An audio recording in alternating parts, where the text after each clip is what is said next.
Ladies and gentlemen, it is May the 5th, 2024, Cinco de Mayo, and we are about to talk about the world. Foreign policy, current events, world history, you name it, we'll discuss it in today's World Discussion with Agent Smith. Smith. Hello. Yo. Hey. How are you? Doing pretty well. How are you doing? Doing all right. Sorry I'm late. Oh, all good. I gave you no notice. I was like, hey, do you want to go right now? And you're like, oh, sure. I forgot. I've been playing a lot of Dota. Got the girlfriend into it. So we have been playing games together on there. Much to the surprise of people. They said, you should never do that. That's a really bad idea. But we're braving it. And it's been funny.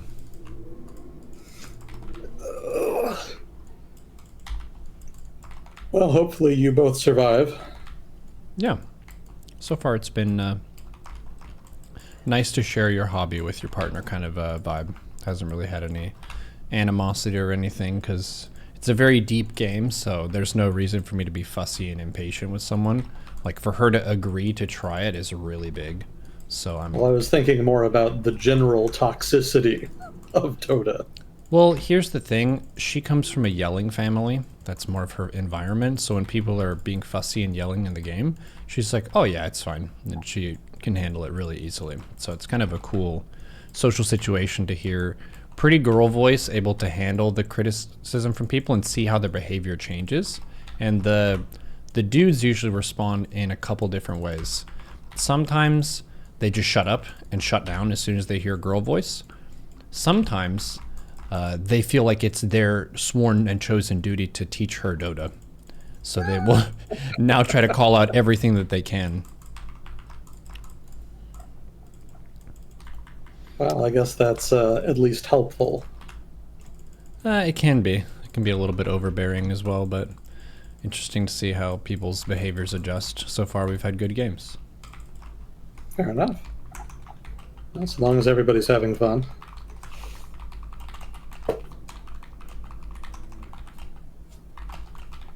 Well, anything exciting happen this week?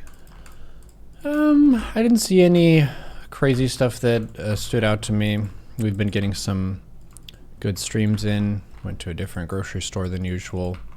It's always interesting seeing the people of LA and all the different things that people say on the streets and so on. Preachers and homeless people are kind of crazy and they're living on a different plane of existence almost from you. It's also interesting to see like the quick rise and fall of businesses because the prices are so high, but also the business is so fast moving that you've got a lot of like up and coming places, but then also abandoned buildings that look like they're in reasonably good condition, but for whatever reason they're no longer a thing. Mm-hmm. But we've been getting boba tea at a place that's pretty close by, which is nice. Always enjoy that. I've started my toxic gaming tracker for Dota, and I think we're coming up on like 70 matches of data. 70. Yeah. You're almost guaranteed to have at least one toxic person in every single Dota game so far. It's been very rare to have a clean game. And when you have a clean game, it's like, oh my gosh, hats off to everyone. What's your secret? And some of them they're just like, I don't really see the point in talking shit to people. And it's like, wow, they're an elevated gamer. But going from the StarCraft scene to the Dota scene, I really forgot and didn't really appreciate how amazing the StarCraft scene is in terms of manner. Actually, Zerg Juno, one of my coaches for StarCraft, is in the chat, and he taught me some Korean phrases that I could just copy paste if I got a Korean opponent. And some of the things that are standard to say to your fellow StarCraft gamer are really wholesome, like, thanks for putting the work in, because you need an opponent to be able to practice a complex game like StarCraft 2, so you might as well show some gratitude to your opponent for putting some work in and giving you the opportunity for a match. And then another one you can say at the start is teach me a move, which is kind of like a challenge to them, but it's also respecting their ability to teach you something you didn't already know. And kind of comparing that to the Dota scene, people say things like, you should never play this game again, uninstall the game, you're horror bad, and so on. Thank you. Yeah. But it's a totally different vibe, and I think a lot of that ends up being the pro scene setting a good example for the StarCraft scene, because Korean pro StarCraft has super strict rules, like no BM is allowed at all. You can hardly even type anything, even just like trying to be funny. So yeah, it's interesting kind of going from what's effectively one of the like highest points of gamer respect to one of the lowest, and just seeing the differences. It's a lot easier to avoid responsibility when there are 4 other people who also lost with you. A lot of people will lean on that pretty hard. Yeah. I could see how some people would be predisposed to that. Mm-hmm. So people invest a lot of energy into finding excuses. Mm-hmm. Responsibility is a pretty heavy thing. It's something that I would say is one of the heavier aspects of practicing good leadership, is if you're representing a group, you have to also kind of stand by the actions of that group and take responsibility for both the positive and the negative, if you're going to be authentic. So pretty interesting in that sense. Like, I learned some of that leading the WoW guild that I was a part of for all these years, and how sometimes our guild would just forget to do things in our administration, or we would give people items in the wrong order, and you have to take responsibility for that because you messed up, and people are upset. So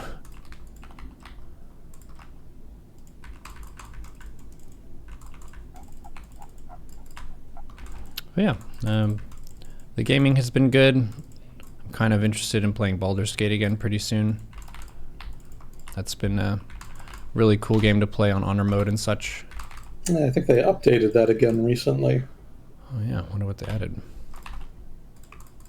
I don't remember everything that was in the patch notes, but a couple of things. Little here, little there. Nothing too dramatic, but there is some new content. Mm-hmm. Yeah, I imagine if I played through it beginning to end, starting like today, it would be a rather different experience than when I did it, late last year.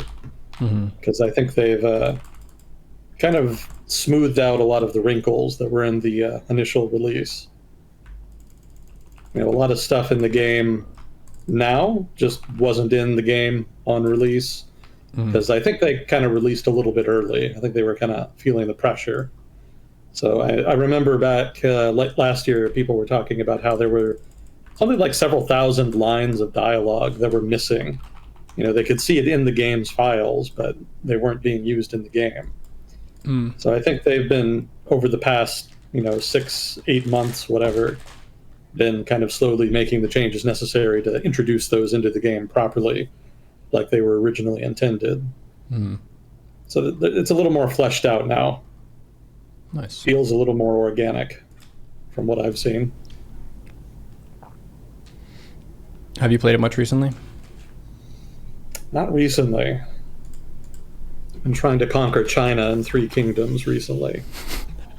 So before you said in 3 kingdoms, I was like, wow, that's a pretty big goal. Yeah, it's late game, and Total War tends to drag out a bit. I may or may not see it through. But I think the late game in 3 Kingdoms is more interesting than the early mid game, so I'm kind of more inclined to stick it out. But we'll see. I still want to get back to Old World at some point, too. Try to flesh out the combat. What's Many Old things World to again? do. Sorry, what? What's Old World again? Oh, that's a 4X strategy game. Oh, cool.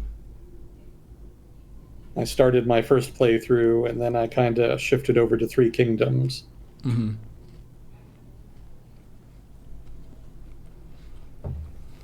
Cool. I want to finish reading that book. The Romance of the Three American Kingdoms? Nations. No, Romance of the Three Kingdoms. That's another one that I've gotten. I think I'm like halfway into the first book. It's a lot of story, but definitely a big classic for Chinese literature. Yeah, that's a big undertaking. That's a pretty long book, right? Mm-hmm. Yeah. Isn't it like historical fiction? Like it's somewhat true. Some of the actors were real people and so on. Yeah, as I recall, it's kind of a semi-fictionalized account of the Three Kingdoms period. Mm. So, nominally historical, but also a little extra drama thrown in for extra effect. Mm. It's kind of hard to tell just the degree to which it's historically accurate as opposed to fictionalized. Obviously, not a lot of records from back in the day. Yeah, it's true. I guess I could talk about the Three Kingdoms period, but I don't want to spoil the ending for you. No, it's okay. If I finish reading all three of those books, that'll probably be like 6 years from now, just based on the pace that I'm going. I gotcha. Yeah, well, the Three Kingdoms in question were basically Shu, Wei, and Wu. And the Shu were mostly the Sichuan Basin, Mm-hmm. which is like this big bowl in western China. Natural redoubt, basically. It's surrounded by mountains, so it's very well defended. Mm-hmm. So it's been the center of a number of kingdoms during the periods of China's history when the state broke down. Wei is basically northern China, and then Wu is effectively southern China. I say effectively because it was mostly the lower Yangtze. And that was, in Chinese culture, the Yangtze is basically southern China, even though it doesn't necessarily look like southern China looking at a map of China, but that's what they consider the south. Uh, Wu also controlled the southeast coast and the Pearl River Delta, but that stuff was not nearly as built up back in that time. So it wasn't nearly as important. Even actually, the lower Yangtze was not that important at the time of the Three Kingdoms. Because we're talking, what, like 200 AD, roughly? Mm-hmm. So the core of Chinese civilization was very much along the upper Yellow River, basically where the Yellow River meets the Wei River. And if you want to go even further back, you could say the Los Plateau, which is kind of to the northwest of that junction between the Wei and the Yellow. So that really was the most important, most built up, developed part of China during the Three Kingdoms period. They'd expanded beyond that by the time of the Three Kingdoms period, but that was still where most of the cities and major cultural locations were. The lower Yangtze, by contrast, had only relatively recently been conquered, and there were still a lot of what the Chinese at the time would have considered barbarians living there. Basically, the native population, which was kind of sort of still in the process of being sinicized. I think they'd also pushed kind of up into the north a little bit, but not too much. Kind of around the area where Beijing is now. Beijing is not like part of the core area of Chinese civilization. That was something they expanded to kind of a little bit later. It was more on the frontier for a long time. That's actually why it ended up being the capital. They wanted to move the capital closer to where the trouble was, since they were getting invaded by barbarians. Getting invaded by barbarians all the time. They wanted a summer capital where the emperor could go and be close to where the action was. And then eventually it became the permanent capital. Was that just because they wanted their troops mostly concentrated there? Yeah, partly it was having troops there, but also it reduced reaction time. Mm-hmm. Since if your capital is way to the south of where the most likely avenue of invasion is, it can take a lot of time for messages to go from that area to the south, and then for the government to order reinforcements and otherwise respond to barbarian incursions. The capital is like right there up in the north, reaction time is much shorter, and you can respond much more quickly and in turn more effectively. Because messages were all like done by horseback back in the day, right?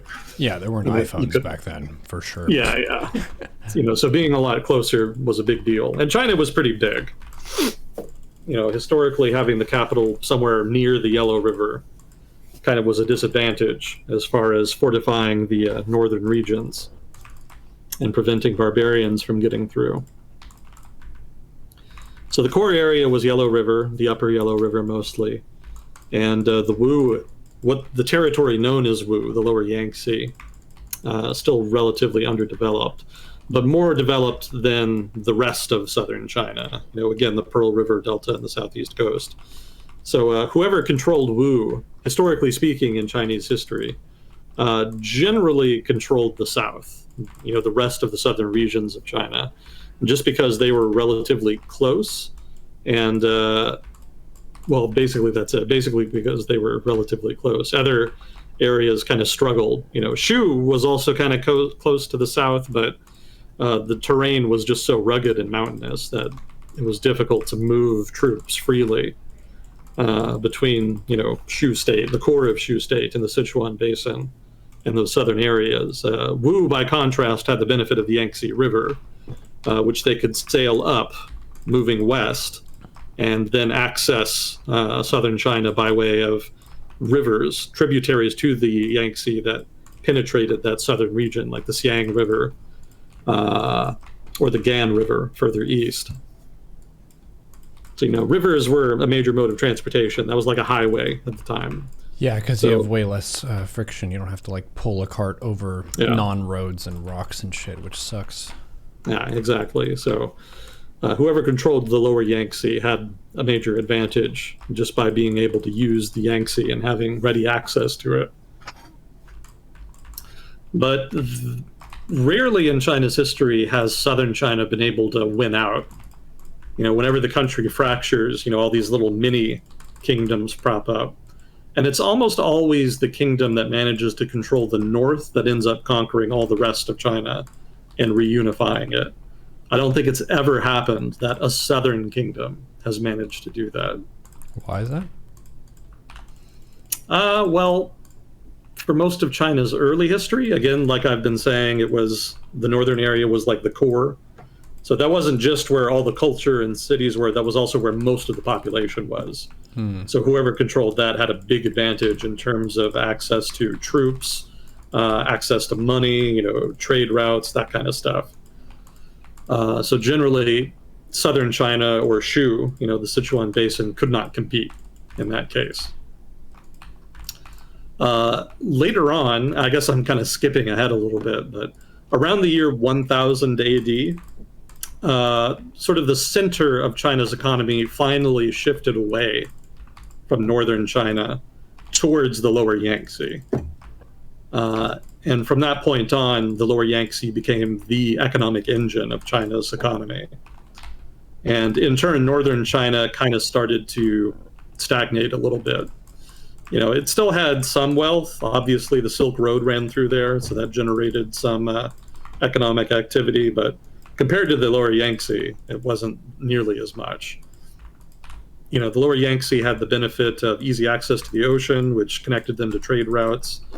The Grand Canal, which was a big project to link the Yangtze with the Yellow River, basically. That made the lower Yangtze a major trade node between southern China and northern China, since if you had stuff, if you had luxury goods or crafts or what have you that you wanted to sell, you could get them to northern China very easily by just putting it on a boat, floating it down the Yangtze to the lower Yangtze region, and then going up the Grand Canal to the Yellow, and then up the Yellow towards whatever market in sort of the breadbasket of China in the Yellow River Basin, or further north even, to what would have been by then the capital, Beijing, because they also extended the Grand Canal up to Beijing and Tianjin. So in turn, the lower Yangtze became a major node for intra-Chinese trade, and generated a lot of tax revenue as well for the government on that count.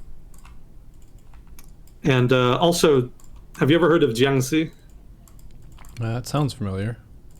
That's a province that comprises a big chunk of the Lower Yangtze. It's kind of hard to see the Lower Yangtze region if you just look at the provinces of China, because the provinces of China are actually specifically designed to cut up regions, organic natural regions, to prevent whoever governs those territories from getting ambitious. So if the Lower Yangtze region, organically encompasses basically the entire eastern, let's say, third or maybe quarter of the Yangtze River, but it's been broken up into like 3 or 4 different provinces. So the Jiangxi is one of them. Basically Jiangxi encompasses the Gan River basin. The Gan is a tributary to the Yangtze, relatively close to Shanghai. And it's important because historically that was a major production area. Basically, a lot of the silk that was produced for export in China was made there. A lot of the tea made for export was made there as well. China has a whole shit ton of different kinds of tea. Basically, every village and county has their own preferred type. But most of the tea that was exported to places like Europe was actually just one variety, and it was a variety that was mostly grown in Jiangxi. And also there was porcelain, a major trade good for China. A huge chunk of China's porcelain, and certainly most of that which was exported, was made in a specific city in Jiangxi called Jingdezhen. And that was a very wealthy area correspondingly, because it was able to, because it had such a large market share in that, very particular luxury market, porcelain. So, between just all of the production happening in Jiangxi, the Lower Yangtze status as a major node, and also all of the agriculture, it took time for the Lower Yangtze population to build up, relative to the north. But by the time you get to around 1000 AD, the population density is actually more comparable. And so what that means is that there was a lot more agricultural production, and food production was a major demarcation of wealth, for a given area, because the more food you produce, the more food surplus you have, and in turn, the larger the cities you can have, and in turn, the more diverse your economy can be, since then you can have more craftsmen and merchants of one kind or another. That makes sense. Yeah, so food, trade, and production all kind of combined to make the Lower Yangtze the economic engine of China around 1000 AD. But even after that, even after it became the economic engine, kingdoms or empires or warlords, as the case may be, that controlled that area have not been able to take over the whole country during periods of discord. Like, even when the North was relatively economically stagnant and less politically relevant, it still manages to conquer the rest of China. It's kind of a weird running theme. You can actually see it in the Chinese Civil War. After World War II, the communists basically controlled the north of China, and the Kuomintang, the nationalists, controlled the Yangtze, and then most of the rest of China. And despite the fact that the Yangtze is where most of the industry was, where it was the most economically built up, other than Manchuria anyway. And despite the fact that there was a lot of foreign interest in the Yangtze as the economic engine of China, even still, the communists based out of the north were still able to defeat them and take over the whole country. So it's never quite been enough, for one reason or another. But yeah, that's that region, the Lower Yangtze, has historically been known as Wu. Partly because the people there are known as Wu. There's a lot of different languages in China, and the local language in the Lower Yangtze is called Wu. It's not Mandarin. There's a lot of different dialects of Mandarin, some of which are not mutually intelligible. But once you get into southern China, you're dealing with a whole different language tree. Those are not Mandarin at all. And I think Wu is the northernmost of those southern languages. I think that's where the southern language region basically kind of starts, at least in the eastern part of China. So the Three Kingdoms period, in the Three Kingdoms period, that region was called Wu. I think it was controlled by Sun Quan, I want to say, something like that. My Chinese pronunciation is pretty awful, so don't quote me on that. It was Sun something anyway. But he wasn't able to leverage control over southern China to great effect. So invariably, it was Wei, the northern kingdom, that eventually defeated both Wu and Chu and conquered China. Which was unfortunate, to a degree it was unfortunate anyway, because the guy that controlled Wei was a guy named Cao Cao. And he's kind of a villain. He's sort of like in the Three Kingdoms, he's very sort of shifty and manipulative and very ambitious. He's very power hungry. So he does not come across as a very sympathetic figure in the Three Kingdoms sort of analogs. By contrast, sort of the main protagonist, in so much as there can be considered to be a main protagonist in Three Kingdoms, was Liu Bei. And he was the guy that ran the Shu kingdom, at least in the latter part of the Three Kingdoms anyway. Liu Bei kind of bounced around. He was sort of a general for a while. He controlled like some territory as a nobleman for a while, and eventually he gained control of his own kingdom in the form of Shu. But he was always sort of looked on favorably. He always is portrayed in a favorable light in the Three Kingdoms story because he was fighting to restore the Han dynasty, which had been de facto overthrown over the course of the events that led to the collapse of the Han dynasty and the rise of the period of discord that would lead into the Three Kingdoms period. Why did the Han dynasty end again? Rebellions, droughts, famine, just the usual bullshit. You'll find that's basically the recipe for most major periods of discord in China. To a degree, corruption would have played a role too, but I don't think it was as bad at that time as it would be later. Yeah, there was a big rebellion by the Yellow Turbans. It was called the Yellow Turban Rebellion, and it was basically a peasant rebellion led by a group that called themselves the Yellow Turbans. And that pretty much took over a good chunk of the most fertile parts of China. And that was, again, relevant because, agricultural production was like a big part of like taxation and trade and whatnot. So by denying the state access to all of that, food and the trade of that food, it really hurt and undermined the Han state. So in order to deal with the Yellow Turbans, the Han state had to basically devolve power to generals and what became warlords in order to raise their own private armies and given localized areas to fight localized rebellions. And eventually those generals became independent. They basically became warlords in their own right that did not fully respect the authority of the government. And the government kind of let that slide because it couldn't really afford not to. It couldn't really punish them.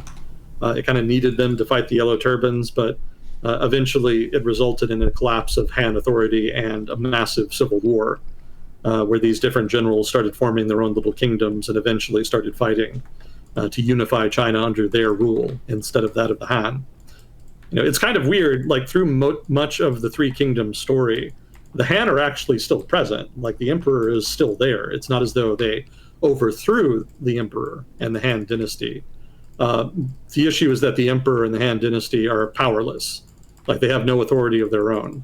And through most of the story, they're manipulated by whichever warlord happens to control the core Han territory that remains in their hands. Is there still a symbolic emperor of China? Oh, hell no. Okay. Yeah, I was like, that seems incompatible with their party policies. Yeah, there was a movie about him, actually. The Last Emperor was made in the United States. It's considered pretty good. So I would definitely recommend it if you haven't watched it. It's about the last emperor of China, Puyi. He was, what was it? He was like 8 years old when he became emperor. He was pretty young, basically. So his mother, the Dowager Empress, kind of ran it basically on his behalf as regent. And that was late 1890s, I want to say, and then through 1911. And when he came of age in 1911, the revolution happened, the Xinhai Revolution, which overthrew the monarchy in China. And after that, he kind of went on some adventures. The movie kind of elaborates on some of that. But yeah, he had a rough time because he spent his entire childhood in the Forbidden Palace, basically separated from the rest of the world. And so he wasn't really well equipped to enter it and just be like a normal dude. Yeah.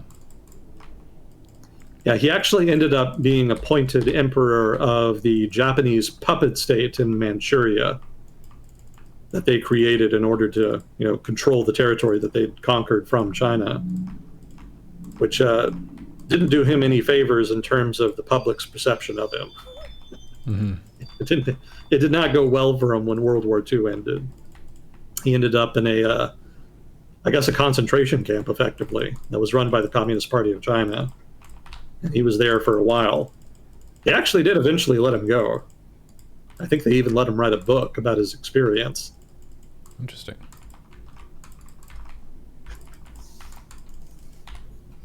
But yeah, no more emperors. Yeah, they're all So gone Han now. Dynasty, people, like the main ethnic group in China is Han Chinese. That's related to the dynastic family name or whatever? Yeah. Actually, the name Han specifically comes from the Han Dynasty. The Han Dynasty is considered like the first truly great dynasty in the history of China. It was not the first dynasty in the history of China, for sure. I think Zhou is the first dynasty. And the first dynasty to really unify all of China under a single centralized state was actually the Qin dynasty. But the Zhou were relatively weak and decentralized, and they didn't control much territory that constitutes modern China. And the Qin dynasty was led by an asshole, so nobody likes him. So the Han dynasty, by contrast, not only unified all of China and governed it with a centralized state, but they were much, much more moderate than the Qin dynasty. So they oversaw what was in effect China's first golden age. Yeah, so they were the first powerful and good dynasty. Yeah. Gotcha. And so as a result, the people of China named themselves after them. So they called themselves Han. Gotcha. Yeah, it's really crazy to think about the depth of history for a place like China compared to people who are from the US. Like, we definitely have our own history, but the extent to which our identity goes back is usually much shorter in terms of the collective memory. Because before the US, it was like, okay, where did you immigrate from, or are you First Nation kind of a thing? And then if so, which tribe? But for someone who's Chinese, there's so much more just time periods of traditions and I feel like the stories that they have of their people and such. It's interesting. Yeah, they've got about 4,000 years of accumulated lore, Yeah. all of which has contributed and shaped current Chinese culture. Makes it a bit daunting to try to learn about them. Yeah. There's a lot to get through.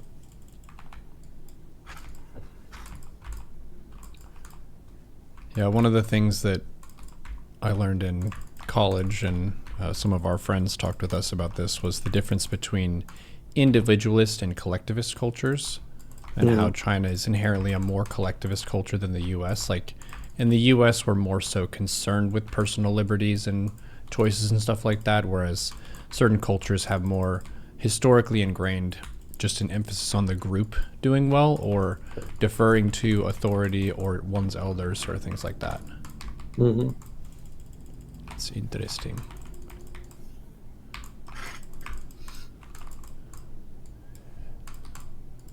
Yeah, East Asian societies in general tend to score pretty collective, especially relative to the West. Yeah.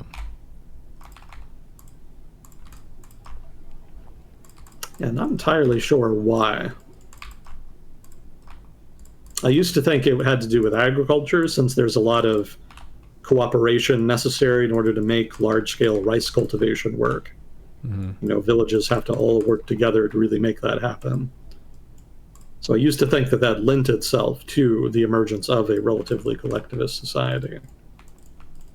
And while I still think that's relevant, I don't know that that's really enough to explain that. Some of it could just be path dependency. In other words, it doesn't depend on any one deterministic factor, just it's the result of random noise. Just the stuff that happened to happen over the course of Chinese history kind of pushed Chinese culture in that direction. For example, having a strong centralized state rule over China, that may itself have had a big impact in that regard. And also just it happened to be that Confucianism was the philosophy that came to dominate the minds of China and to influence and define Chinese morality. And that was a very hierarchical sort of philosophy that definitely put great impetus, on the collective. But of course, there's a debate there too. You could argue that it's not the case that Confucianism necessarily made them more collectivist. They were already collectivist, and then in turn produced a collectivist philosophy. So, which came first, the chicken or the egg? You could go back and forth on that, forever, pretty much. Yeah. It's not entirely clear. I'm sure Eche Fatum would have some interesting things to say about it. True. He knows a lot more about it than I do. Floss o'clock with Eche Fatum.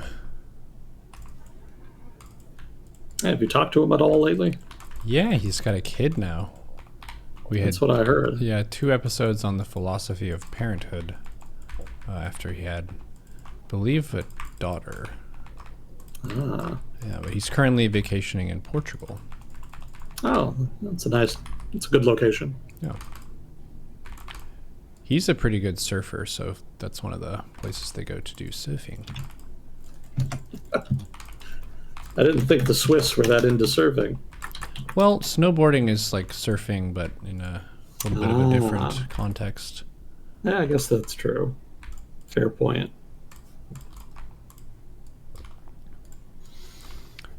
Three Kingdoms history is really, really cool. I like hearing about more ancient history. It feels more spooky because it's older information and therefore probably less reliable, so it makes you wonder what actually went down. Yeah. Versus how it got pitched, because like Romance of the Three Kingdoms, like you said, is it Lu Pin, who's the main character who's like always portrayed well? Liu Bei. Liu Bei, yeah. Interesting thinking about characters like that and what they might have been like if they weren't embellished or hyped up at all.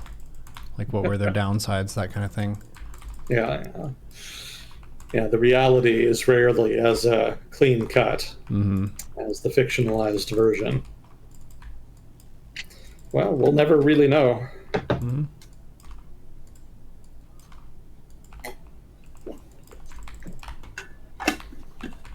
So yeah, Romance of the Three Kingdoms.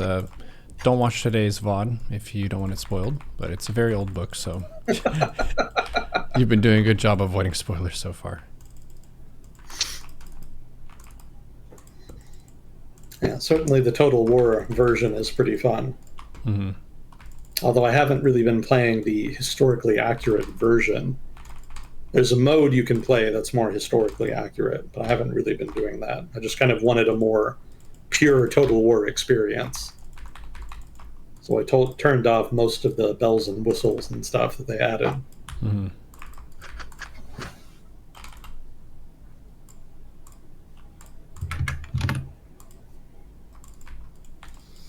Yeah, I've been reading more about China recently. I was reading about the Second Sino-Japanese War.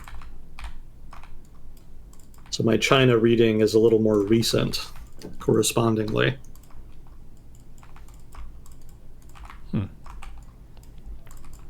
Very wild conflict. Yeah. Seems like the more I read about it, the more amazing it gets. I'm used to the Eastern Front. There's a lot to learn when you read about the Eastern Front, but it's pretty straightforward, right? You had one huge-assed army lob itself against another, and from basically one end to the other, from the northern tip of Norway all the way down, sometimes to the Western Caucasus, sometimes to Rostov. It was basically just one continuous line of military formations, Yeah. armies, divisions, etc. It wasn't trench warfare per se, for the most part, but there was basically one continuous front line, and fighting went back and forth to varying degrees all throughout that conflict. But in China, it didn't really work like that. It was a bit different. Neither China nor Japan could actually afford to fight that war. And so the result is that there were long periods where there wasn't really much happening. And there were broad swaths of territory that had been taken by the Japanese that were not really particularly well defended nor particularly contested by the NRA, the National Revolutionary Army, the Kuomintang's army. The Chinese had a lot of people, but they didn't have a lot of heavy equipment. And the Japanese had the heavy equipment, but not enough people. And so the result is that they actually kind of stalemated for most of the conflict. Reading about some of the battles is really wild. Like, there were a lot of Chinese units that hardly had any small arms. Like rifles, that kind of stuff. There were a lot of them. If they had any firearms at all, it would be like pistols. And then everybody else would have spears and swords.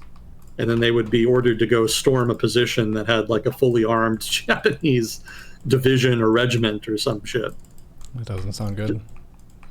Yeah, it was wild. The only way it could work is because they used their numerical advantage. They would attack from multiple sides and then just bum rush them in the hopes that they could overwhelm them and engage them in hand-to-hand combat. Interestingly, even though they didn't have a lot of guns, they actually had a lot of grenades, which kind of sounded counterintuitive to me at first, but it kind of makes sense. It's easier to make a grenade than it is a gun. So, even while they had all these guys with spears and swords, even the guys with spears and swords generally had a couple grenades with them going into combat. So, it wasn't entirely one-sided in that regard. Get close enough to a machine gun nest, you could, if nothing else, throw a grenade at it. Yeah. That grenade is going to be a problem for whoever's holding the machine gun. They're going to need to deal with it in some form or fashion. Yeah. I was reading about fighting in Western China between basically a warlord in Xinjiang that was being backed by the Soviets. And there was a Muslim warlord named Ma who had been tasked by the nationalist government to go and try to push that warlord out and to try to basically regain control of Xinjiang. And at one point, he encountered a convoy of armored vehicles, basically armored cars, transports. It wasn't like tanks or what have you, but they didn't have any, anti-armor weaponry, right? They didn't have bazookas or anything that could really penetrate it. They didn't even have like heavy machine guns that could penetrate their armor. So instead, they laid an ambush along a road, along basically an embankment, because it was very, hilly, rugged terrain. And when the vehicles passed by, they just rushed them, and they started pushing them over the side of the ravine, down the side of the cliff. Oh, geez. And yeah, it worked though. It was pretty wild, but yeah, it did work. That terrain, rugged terrain, is of immense advantage if you're trying to wage a guerrilla war. And the Chinese certainly used it to maximum effect over the course of the conflict.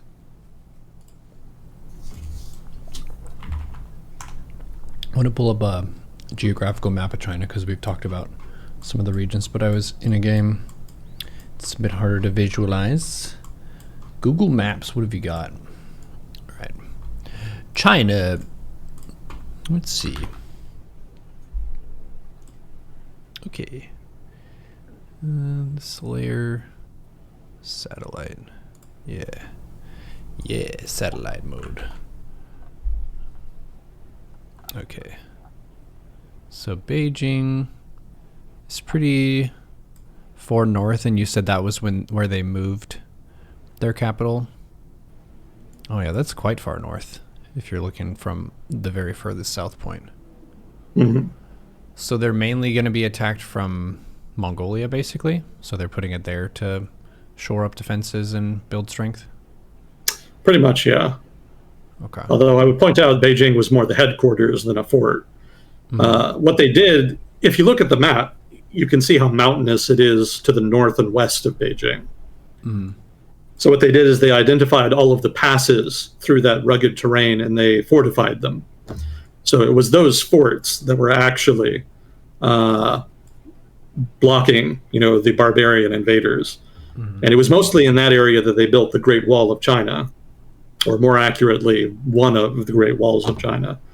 I don't know how many people are aware of this, but there's actually no such thing as the Great Wall of China. The Chinese built a whole shit ton of huge-ass walls at different points of their history in different areas. So what people think of as the Great Wall of China is actually just a stretch of Great Wall to the north of Beijing. The one I went to was in a place called Badaling, if I remember correctly. But there's plenty more. There's just not that many of the original walls that were built that are still around. The wall to the north of Beijing and in and around that area is one of the best preserved. And so that's sort of the area that people go to when they want to see the quote-unquote Great Wall. Mm-hmm. Where was the old capital? There's been several. Luoyang, basically Upper Yellow River. If you look, you can see a city called Xi'an, Xian, sorry. That was one of the original capitals. That's actually along a river called the Wei River. And to the east of that, it intersects with the Yellow River, which actually flows from the north-south towards the Wei River and then goes east. The Yellow River has a bizarre trajectory. It forms like this weird sort of horseshoe U shape in the northwest of China before it comes down to the Central Plains region and then just straight shot east into the ocean pretty much. So the western Yellow River, the area where the Yellow River intersects the Central Plains region, that area is where most of the original capitals were. So Xi'an, Chang'an, Kaifeng, Luoyang, those are pretty much the main ones. Again, there's been several, but those would have been the main capitals in the early period of Chinese history. In periods when there was a lot of discord, well, more specifically in periods where there were barbarian invasions, they would actually move the capital south into the lower Yangtze region, that Wu region I was talking about before. So that's where, for example, Hangzhou became a capital for the first time. Okay, I can kind of see it delineated better here. There's just a map that has the rivers. So the Yellow River is further to the north, and what they mark as the Great Wall partly intersects the Yellow River, but the wall is protecting Beijing and Tianjin. And then the Yellow River kind of squiggles, I guess, westward, and then north, and then west, and then south, and then west again. And then the Yangtze does kind of a zigzag toward the west, where it kind of dips south and then back up. So you're saying that if they're having like heavy invasion season, we'll just hop south a couple rivers and chill there for a minute until things cool down. Well, more specifically, they would go down the Grand Canal because that was the fastest and easiest way. Well, that was the fastest way to travel, and then the easiest way to move large amounts of goods. Generally all the noble families that would be migrating to get away from danger would be taking a lot of stuff with them, as you can imagine. What's the Grand Canal? It was a series. It was actually multiple canals that linked together a series of rivers and lakes in a way that connected the Yellow River with the Yangtze River.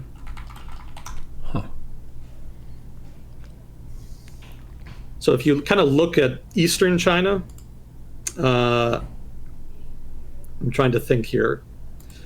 Well, I mean, if you've got Google Maps open, you can just type Xuzhou, Suzhou. And Suzhou actually became an important city specifically because it was along the Grand Canal. And if you look at the area around Suzhou, you'll notice that there's a lake nearby. And if you look south of it, you'll notice that there's a series of lakes as you approach the Yangtze River. So basically, canals were built that connected those different lakes. Hmm. And then there was another canal that was built connecting that northern lake near Suzhou to the Yellow River. Cool. Yeah, so they're kind of using the rivers as a baseline and then adding shortcuts, pretty much. Yeah. That's badass. Yeah, it was a huge engineering project. When was this done? So it was done in fits and starts over a couple hundred years. It wasn't done all at once. I think it was finally finished maybe around the time of the Tang Dynasty, I want to say. Mm-hmm. So that would have been like 800 to 900 AD, roughly. Mm-hmm. Cool. Today we learned.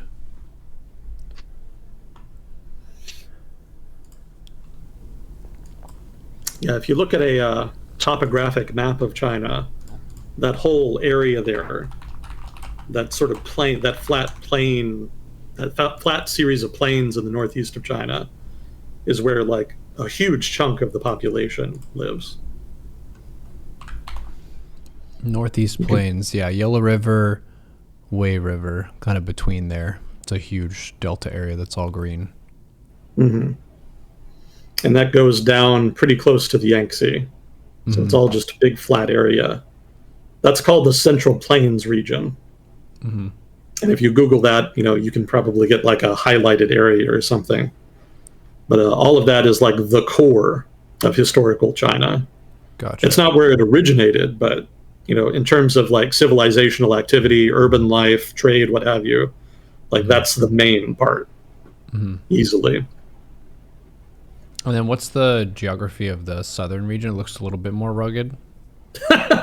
A little bit, yeah. More than a little bit. That's extremely rugged. That's like Pandora from Avatar. Oh, shit. In fact, the mountains and terrain in Avatar were based off of southern China. Oh, okay. So like those huge pillar rock things Exactly. would be from that region. Cool. Yeah.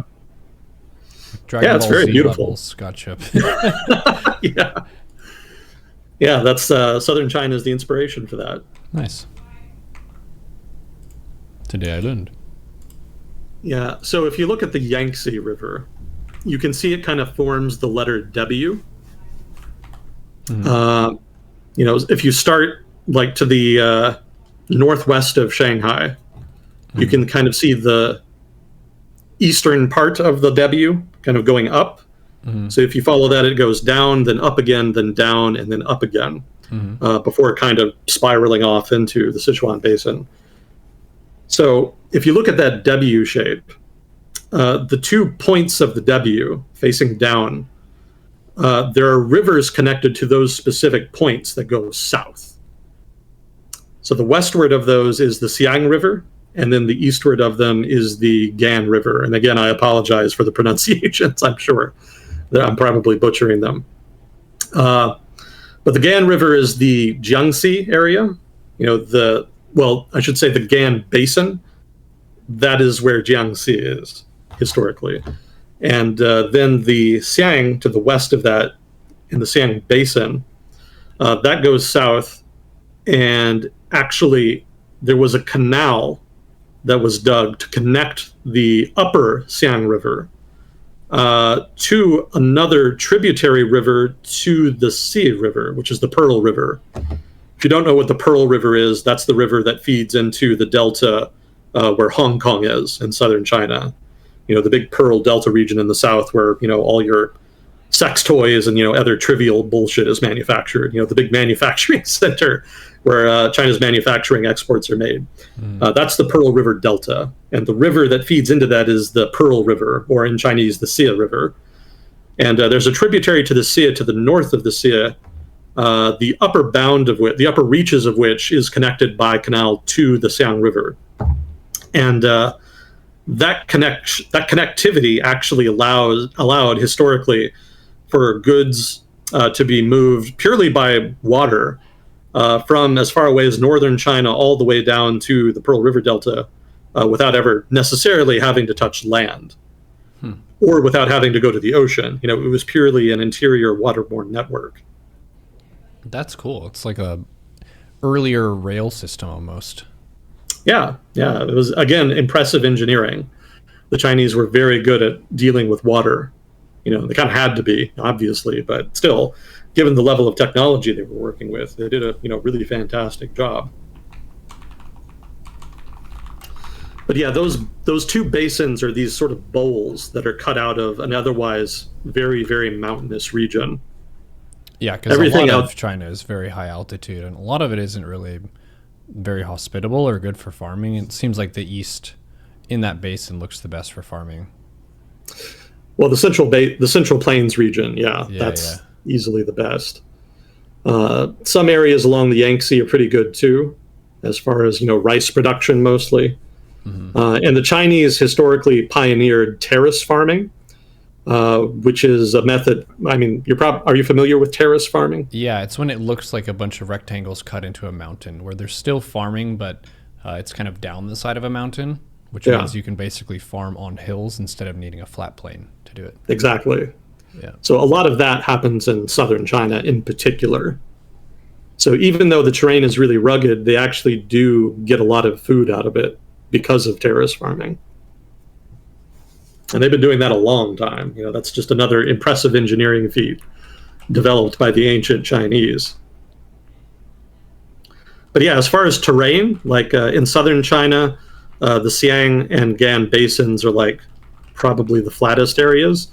And there's also a small maybe pass or corridor, if you like, that connects the Gan basin to sort of the lower Yangtze Shanghai region. Mm-hmm. And that's actually where the first railroad connecting Shanghai with the Gan region was built. They built it through there because that was like the lowest terrain they could find. Mm-hmm. And so there's actually something of there's higher population density along that corridor than there is in other parts of southern China. It won't surprise anybody to know that, in the most rugged terrain in southern China, population density is lower. In the areas that are flatter and where terrain is more, farmable, more arable, population density is higher. So the two basins I mentioned have higher population density, and then this corridor I'm talking about, that also has higher population density. Just as a note here for the Yangtze River, as it does this W thing here, and there are the two lakes below it, it does resemble Bubas, so just stay safe. Stay safe. Make sure you don't stare at the map for too long. Well, since you mentioned the W, so the middle part of the W, the part that forms, that points up, between the two downward points, that's where the city of Wuhan is. So that's an easy heuristic to remember that. If you ever W for Wuhan. Yeah. Oh, cool. So if you ever want an easy heuristic to remember where the city of Wuhan is located, it's located right on the middle upper point of the W that is the Yangtze River. Have there been any interesting cleavages in the politics of Wuhan? Wait, in Wuhan? Yeah. Just making a boob joke. Oh. Yeah, because that was like the center of the... Well, you kind of... I guess you didn't mean to, but you made me think of a story about Wuhan and its name. I guess it's not really a political cleavage, though. No, that's fine. Go ahead. I was just being silly. Well, the city was originally 3 different cities because the Chinese did not have the technology for a long time to build a bridge over the Yangtze River until the 1950s or so. Before that, there had never been a bridge crossing across the river. And so these different urban areas that built up around what is now Wuhan were run as separate urban entities, run as separate cities. And I don't remember what all of them were. One of them was Hankow. Another one was like Wu something. But basically, over time, I think after World War II, the three different cities were merged together into one city. And what they did is they created a portmanteau of the names of all of the cities, basically merged the names of the cities all together in order to form the name Wuhan that is used for the city today. Interesting. Yeah, if you look at, this sounds really nerdy. If you look at maps of railroads in China in the early 20th century, like I've been doing, one of the major railroads is the Beijing Hankou Railroad. And for a long time, that confused the shit out of me because I had no idea where the city of Hankou was. And it wasn't until later that I learned that Hankou is basically just the old name for one of the original constituent cities that made Wuhan. And of course, I know where Wuhan is. So once I figured that out, it was very easy to figure out where Hankou was.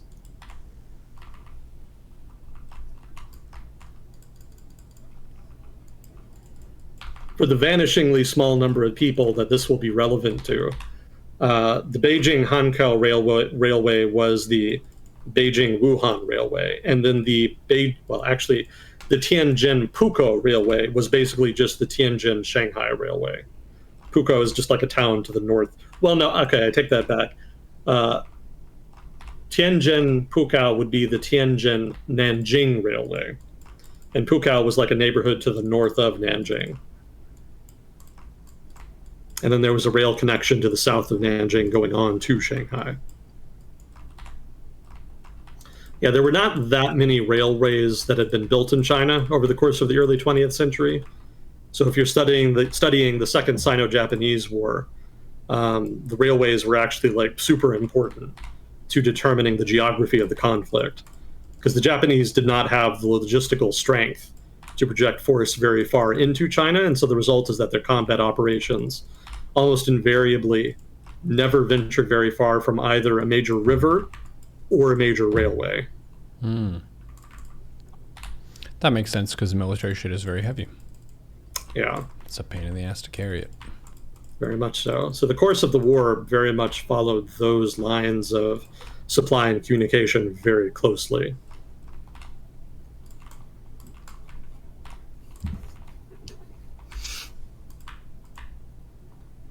That must have been interesting, being one of the first people to like figure out using the waterways for your advantage to move stuff around and then project force. That's probably why you get into just dynasties happening in the first place, is once you can communicate and travel across such a large area, you can also administrate over that area. Because if you don't administrate, then, well, it gets taken over, you get overthrown. Other people start ruling in the area. Yeah. They don't really just respect your rule from a distance. They very much test your rule. And you will have to, like, basically be the police as well. If you're ruling an area and you want to make sure you're getting value from the farmland, you have to make sure the bandits aren't sacking the farmland, kind of a thing. No, it's a valid point. You'll note that most ancient civilizations clustered around sources of water. Most human settlements did at the time, but like the large civilizations were around like large riverine networks of one kind or another. So Tigray and Euphrates in Iraq, the Yellow River in China, the Indus River, and then later the Ganges River in India. To a lesser degree, maybe the Mississippi and Amazon rivers.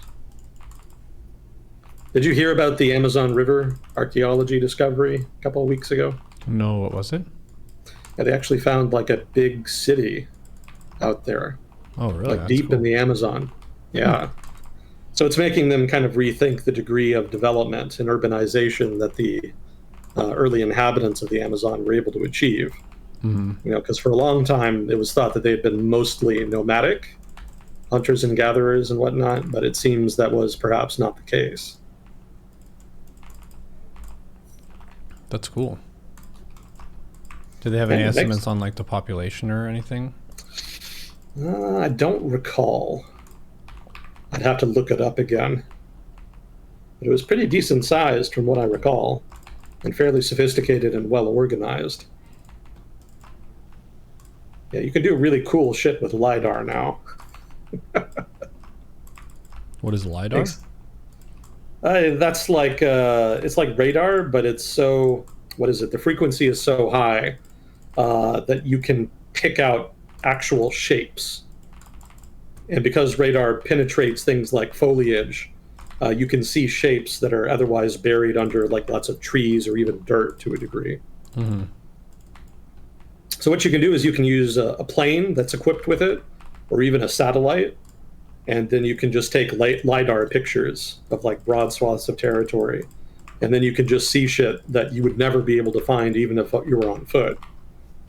I remember there was some LiDAR research that was done in, I think it was Central America, and they found an old Mayan temple, I think, that was thoroughly covered in trees and jungle growth of, you know, all kinds.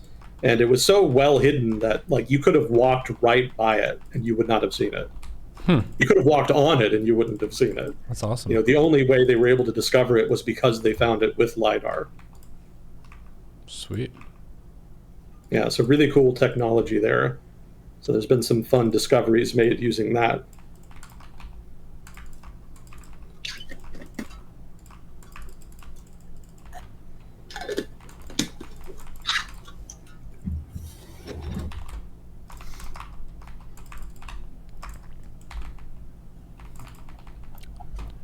What did you say the time period was for when this, was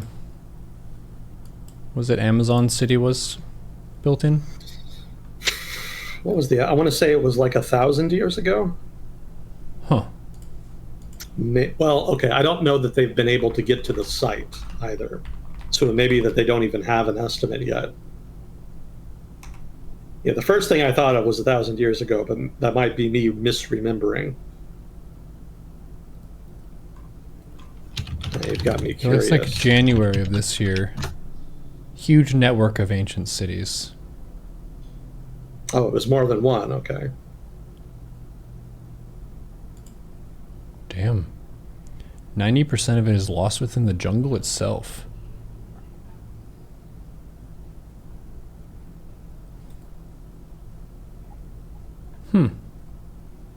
There's still things in the world to discover. Population may have reached 100,000. Oh, okay. Pretty Wow. high. Yeah. Calling Indiana Jones. We got a project for you.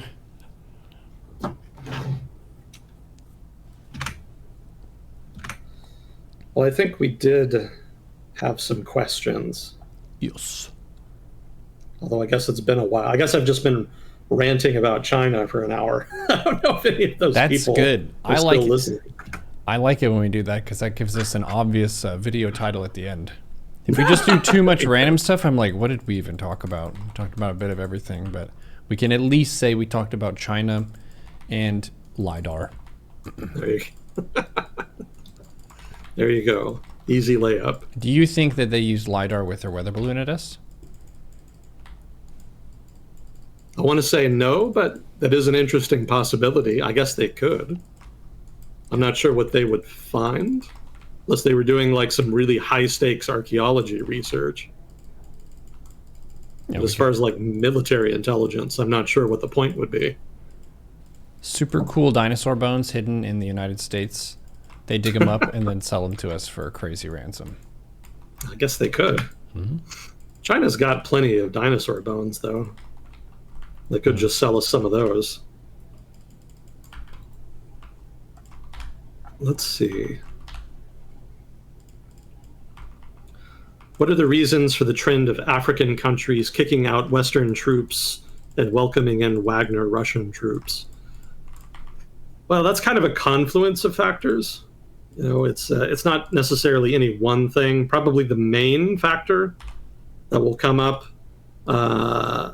is the insurgencies in these territories. You know, there's been active rebellions to one degree or another in West Africa almost continuously for several decades, but they especially got bad over the past 10 years.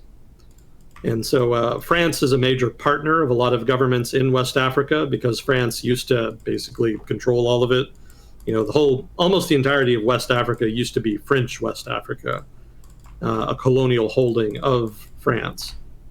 And even after those territories became independent, France continued to cooperate with them. Some would say secretly control them behind the scenes, which was true to varying degrees depending on the state in question. And so whenever they had trouble economically or with a security problem, France would generally help them out. So when the rebellions got to be a big problem in places like Mali and Burkina Faso, France was the country that the governments went to for help. But the trouble that they had is that despite having been there for 10 some years, the French military expeditions that were sent to help the local governments with the problem have not been able to significantly deal with the problem. Their rebellions and insurgents of one kind or another are as much of a problem now as they were 10 years ago, basically. And that's got a lot of people in West Africa upset. They think that French support is pretty much worthless, that if they really wanted to help, they would have been able to deal with the insurgents by now, and that it'd be better just to ask them to leave and partner with somebody else, like, say, Russia, which they think might be better at counterinsurgency than the French. But that's not the only factor. That's just, again, sort of the main headline factor you'll read about in the news. Sort of underlining that is a lot of low-level mistrust and enmity in West Africa towards France. As the old colonial master, a lot of nationalists don't really like France and kind of resent the residual French influence in West Africa. And again, France has gone out of its way to meddle and interfere in the region's affairs over time, especially during the Cold War when it was called Francafrique. It was very much a core region of French influence, to the point where, even the United States didn't really do much stuff in West Africa. That's not because we weren't interested. That's just because France was basically doing all the stuff we would have been doing instead of us. So no need for the U.S. to get involved in. So that meant invariably supporting authoritarian dictators of varying degrees of brutality, and also bribing public officials basically to implement preferred policies of the West. Oil companies in particular were notorious for that. So, that underlying resentment made it pretty easy for people to turn on the French.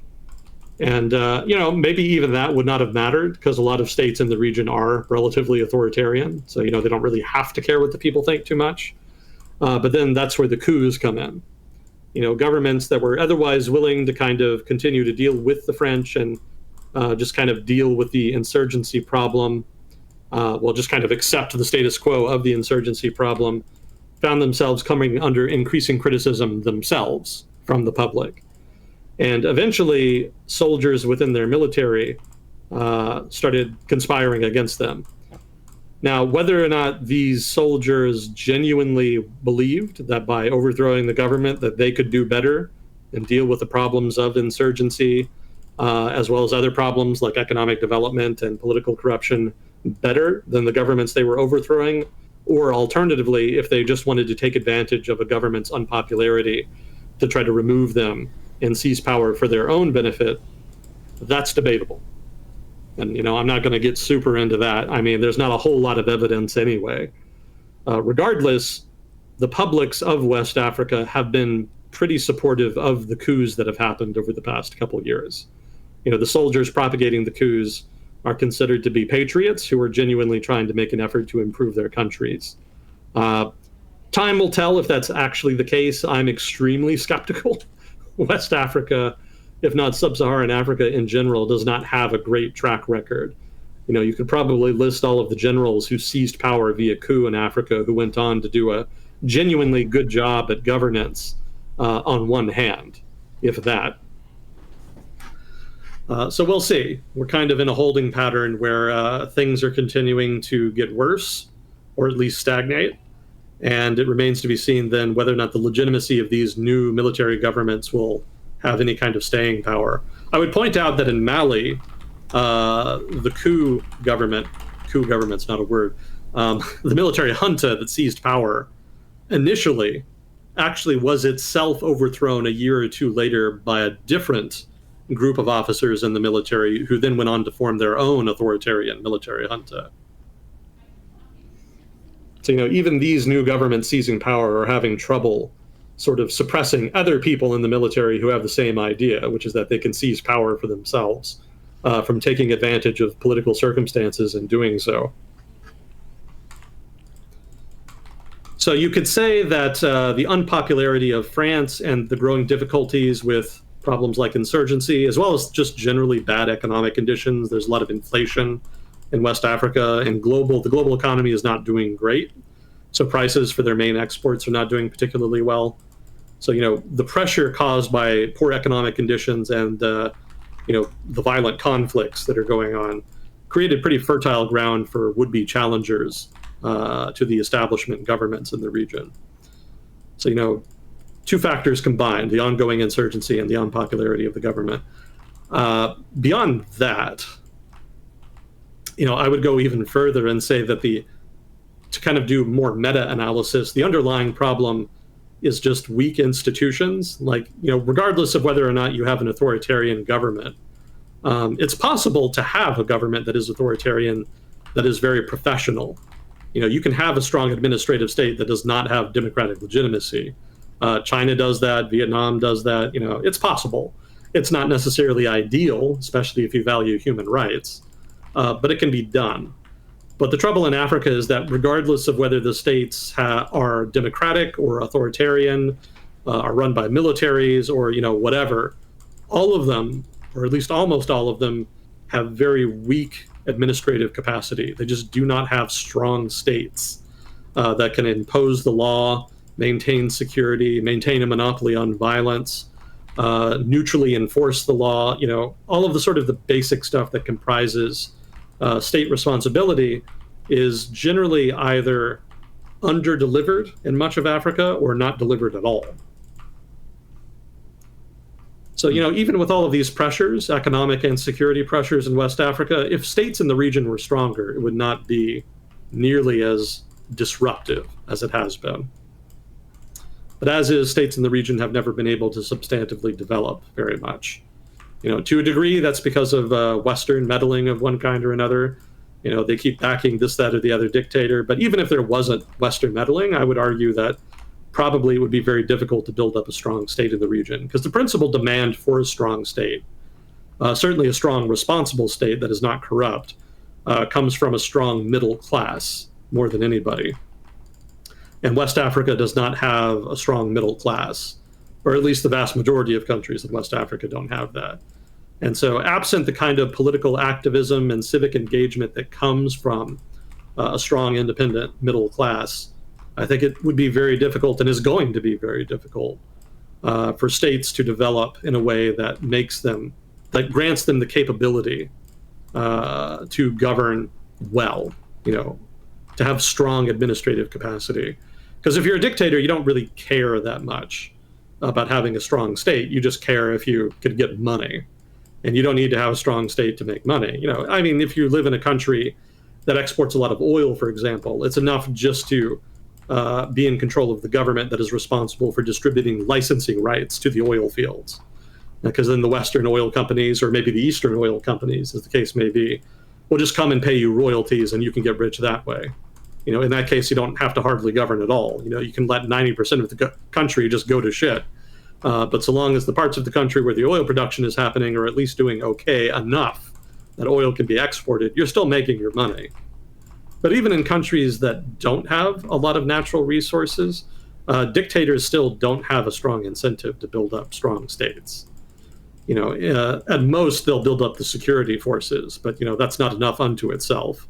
You can have really great security forces, but if your Ministry of Finance is just corrupt to the core, like none of the money that you make, or at least none of the money you distribute to the public for public programs is ever going to be spent on any of that. It's just going to get stolen. The only money that is ever really distributed honestly in a corrupt dictatorship is the money that's stolen by the dictator himself. Because at least in that sense, the government is being honest with itself about where the money is going. But even in the cases where the money is supposed to go to something legitimate, like corruption in the system, because of the weakness of the state, generally means it doesn't go where it's supposed to go. So, between corruption and lack of incentives, it's just very hard to build a kind of centralized state that would lend itself towards sustainable economic growth in the region. So that is actually like the main underlying driver of discontent in West Africa. But people in the region tend to interpret bad conditions in the region differently. For them, it's not necessarily just about bad institutions, but they tend to point the finger at the French, Islamist terrorists, separatists. There's a variety of boogeymen that it's popular to blame. But generally, there's not enough of a consensus about where the problem lay to generate significant support for true reforms that would actually build a strong state. And as a result, they're basically just stuck in a cycle where things get bad, a new government comes to power legally or illegally. They have no incentive to substantively address the public's concerns, and so things maybe get worse and they change government again, or things get better. People credit the government whether they deserve it or not, and then eventually things get worse again and the cycle repeats. So it just kind of goes around and around like that. There's a couple governments like Ghana that actually do pretty well for themselves and have done better at building up good governance, but they're very much the exception. It's pretty rare to see that in most of the region. Seizing power and administrating are very different skill sets. Yeah, very much so. Usually the people who are very successful at kicking ass and killing people and then taking control of stuff, they're not the best at paperwork or a lot of the boring decisions that governments have to make. Relegation of duties that need to be done for your state to be respectable and sovereign. You need offices for that. You need people to just sit at desks and figure it out. You need to put the guns down at some point. Well, even more than that, even if you get to that point, you need people not to take bribes. And a lot of guys who fight as revolutionary soldiers of one kind or another, they tend to come from poor backgrounds. They tend not to be all that educated. And the temptation of a major bribe can often be a little too much to resist for them.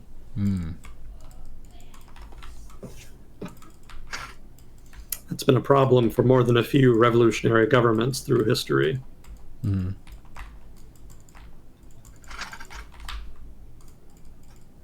Yeah, I think one of the notable things about the fact that France is increasingly losing its influence in the region is just how little France seems to be really doing about it.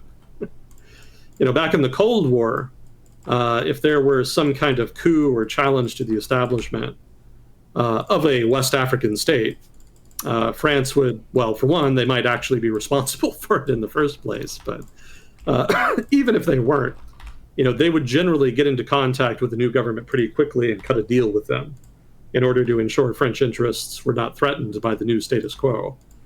That doesn't really seem to be happening much now. It really seems like governments in the region don't really, well, it seems like the French government doesn't really care enough to intervene as much as it would have in the past. It kind of makes sense. During the Cold War, there was concern about communism and Soviet influence, so it makes sense to go a little harder at that time and to ensure that, regardless of who's in charge of the country, that they're on your side, or at the very least are receiving a large enough bribe to pretend like they're on your side. But they don't seem to be engaging in that type of activity as much now. It seems like now that if a country like Mali or Burkina Faso asks them to leave, they just kind of shrug and say, fine, fuck it. I think the French government is kind of tired of intervention in West Africa and is looking for excuses to cut costs and focus on other priorities, even if it could represent a long-term problem down the road in terms of jihadists of one kind or another taking root amongst, separatists and rebels and whatnot. I think that's of secondary concern at this point in Paris. So that itself marks a pretty dramatic change from traditional foreign policy in the region, for the French specifically. They went hard in the Cold War, but they've gone significantly less hard since then, and especially over the past 10 years. There seems relatively little willpower to assert French influence in the region. Because I don't doubt if they really wanted to, they could probably either co-opt all of these new military juntas in the region or sponsor coups that overthrew them, if they really wanted to. But it seems they don't. There's just, the pushback seems, from my perspective, to have been pretty mild. So the French influence waning in West Africa is not just about French unpopularity or nationalism in the region, turning on foreign influence, or about Russian influence operations, trying to push in and assert Russian influence in the region. Just as important, if not more important, is the fact that the French themselves have basically, maybe not entirely stopped, but are trying significantly less hard to maintain influence in the region than they had previously. And that in turn is creating something of a vacuum that is being filled by other actors of one kind or another.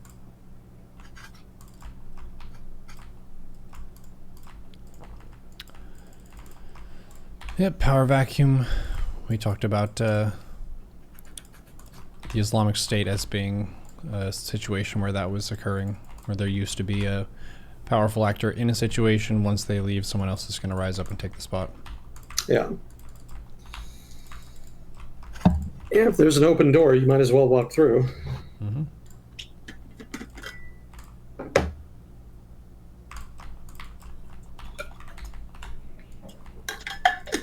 Well, let's see. Why do we send billions to Ukraine instead of the homeless and sick people in America? Well, I mean, they're not mutually exclusive, right? You can do both. You know, the fact that the United States is sending billions of dollars to Ukraine is not crowding out funding to the homeless and sick people in America. You know, there's nothing stopping you from increasing funding to the latter.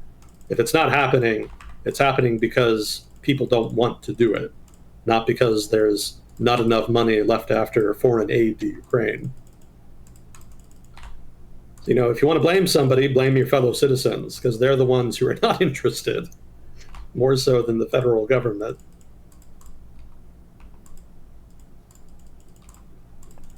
The citizens are not interested in sponsoring Ukraine? Funding the homeless and sick, as the questioner says. There's a lot of opposition in the United States to significant increases to social welfare programs of one kind or another.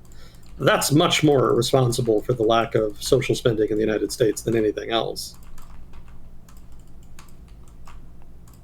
Makes sense. So blaming foreign aid to Ukraine is definitely identifying the wrong culprit there.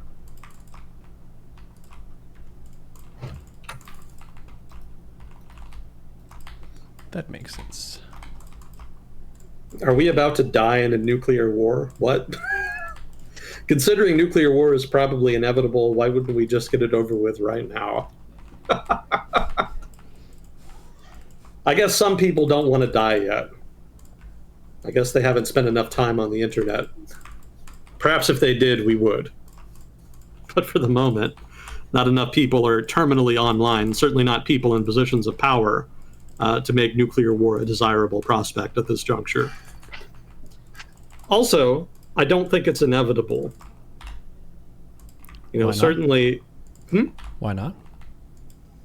I mean, what would it be fought over? Ukraine? Like, Russia's not going to nuke anybody over Ukraine. I don't think that's the case. I don't think Russia would start a nuclear war over Ukraine any more than the United States would start one over Cuba or the Cuban Missile Crisis. You know, we talked about that last time. You know, the problem with the Cuban Missile Crisis wasn't that the United States was going to nuke Cuba. The problem is that we were going to invade Cuba, or at the very least were blockading Cuba.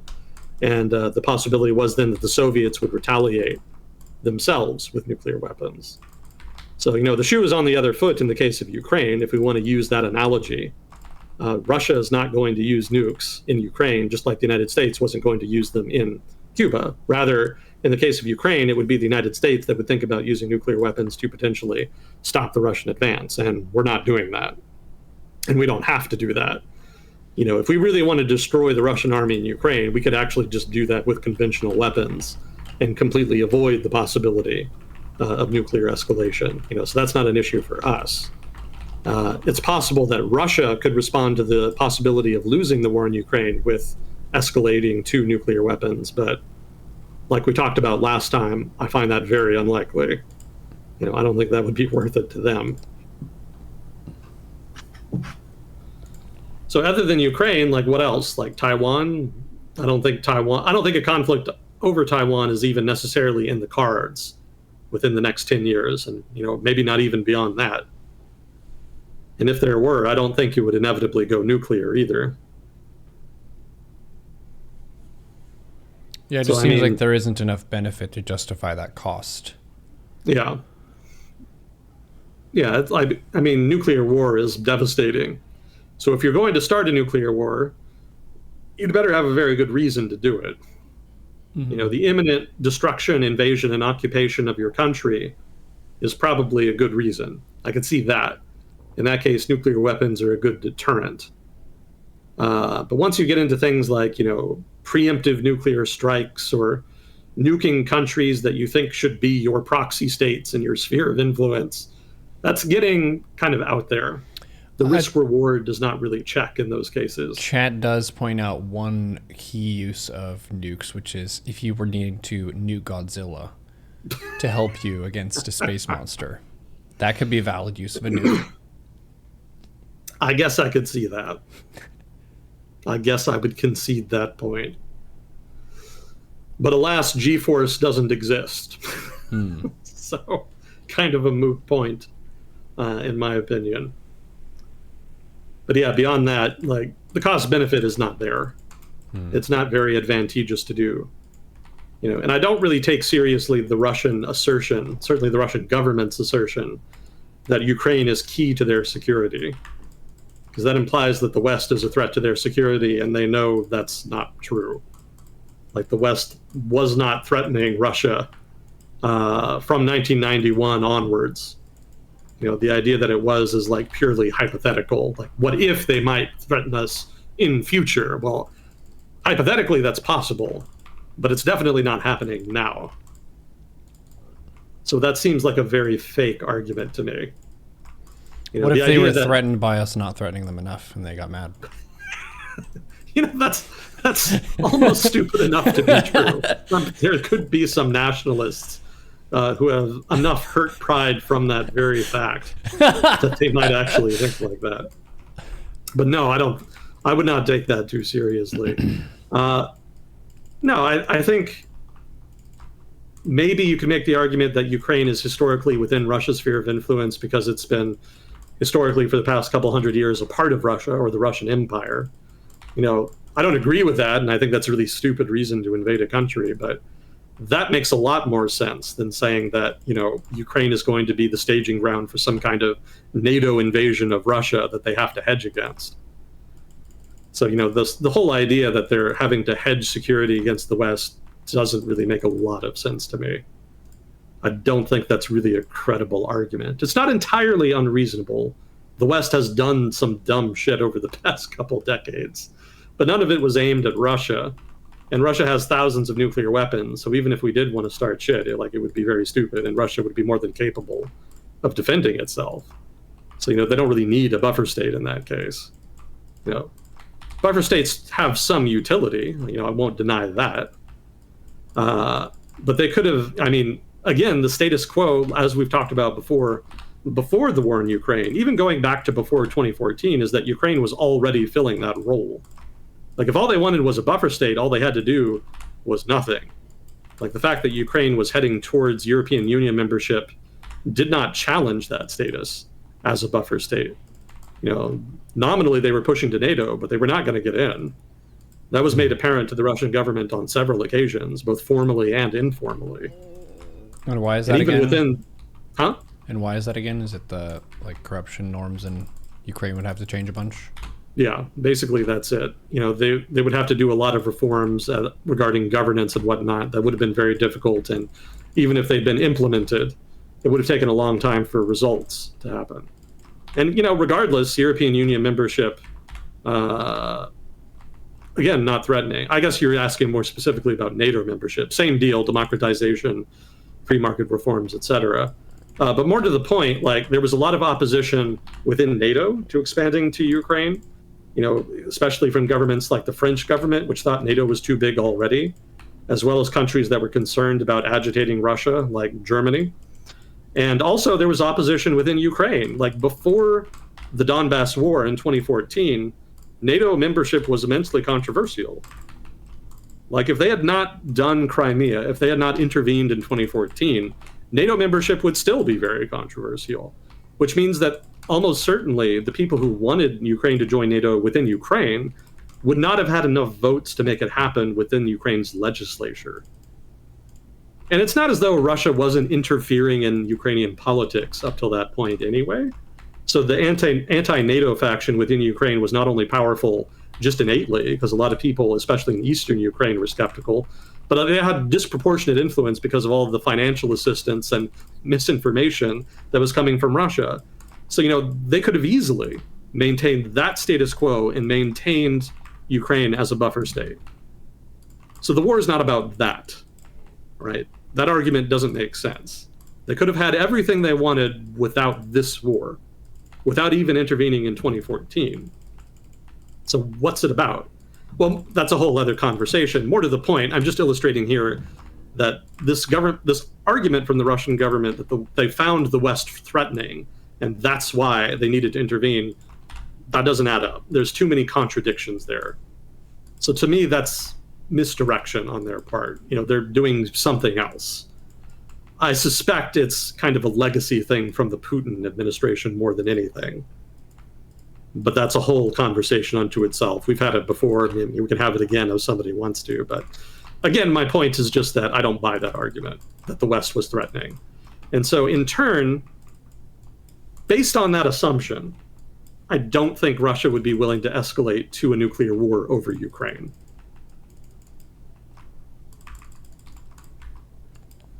Because that would go against that whole point of wanting to increase security. So why would you instigate something if that's your goal? Well, more to the point, if you're only supposed to use nuclear weapons for a very good reason, like the imminent collapse of your state or some kind of clear and present danger, it doesn't make sense to use them if you're not actually threatened. Mm-hmm. So my argument is that they were not, in fact, being threatened, and that not even the Russian government itself actually believes that they were being threatened by the West specifically. Mm-hmm. So in so much as that's the case, then using nuclear weapons doesn't make sense. They don't really gain anything from that. There's just not enough actual danger there to warrant it. So as much as they say there's danger, when it actually comes to acting on it, I don't think they would. Because I don't think that danger is real. Mm-hmm.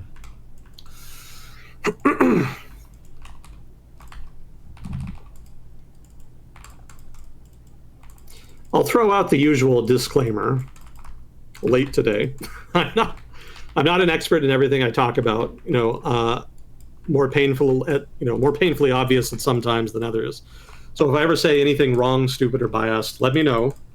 If I'm wrong about something, I want to know more than anybody. So please do correct me. I don't read chat while we do this, but I will see feedback later, and I do appreciate the feedback. It's always fun to see different perspectives and people disagreeing and giving new information and whatnot. So, that's always welcome. Even if you're a Serbian nationalist. Did you have a Serbian nationalist recently in the comments? Did. I think it was Fuzzy Cord who was trying to argue with them. And man, if ever there is a fruitless task, it's trying to have a debate with a Serbian nationalist. So, kudos to Fuzzy Cord for making the effort. What do they believe, aside from being the best? The particular nationalist in question was saying that Westerners are all brainwashed sheep and that they only believe what the media tells them. And he was saying that specifically because of perceived misperceptions in the West about the nature of Serbia's war during the Yugoslav wars in the 90s, as well as the NATO bombing campaign in the late 1990s. The NATO bombing campaign in particular is still a major bone of contention for people in Serbia, even if you're not Serbian nationalist. The NATO bombing campaign was like a traumatic experience for like a whole generation of people. And so they're still very angry about that. And so in turn, they never miss an opportunity to kind of lambast the West and its perceived warmongering. Mm-hmm. Lots of skepticism about the West in Serbia, specifically as a result of that. And, there's a lot of genuine ignorance about the Balkans in the West. So if you want to find examples of people misunderstanding the conflict or misconstruing it, misinterpreting it, there's generally a lot of examples. And there's definitely a lot of history and trivia and context to the conflict in the 1990s that is not generally broadly understood. And if there's one way to drive people crazy, it's just to totally misunderstand their history and experience. That's one of the ways in which media takes advantage of. Well, that's one of the ways that media makes money, right? All of these partisan media outlets on cable television and on the internet, they very much make a lot of hay, make a lot of money by just not so much reporting the news, but just highlighting the ignorance of the opposition of one kind or another about themselves, about their beliefs. People on left and right often look at their political opponents and note that they don't fully understand them, and they home in on those examples as illustrating that their opponent is not fully informed, and that if they were informed, then they would not be disagreeing. They'd be on the quote-unquote right side, whichever side that may be. So misunderstandings definitely have fed discontent in the Balkans towards the West, again, specifically Serbia. Mm-hmm.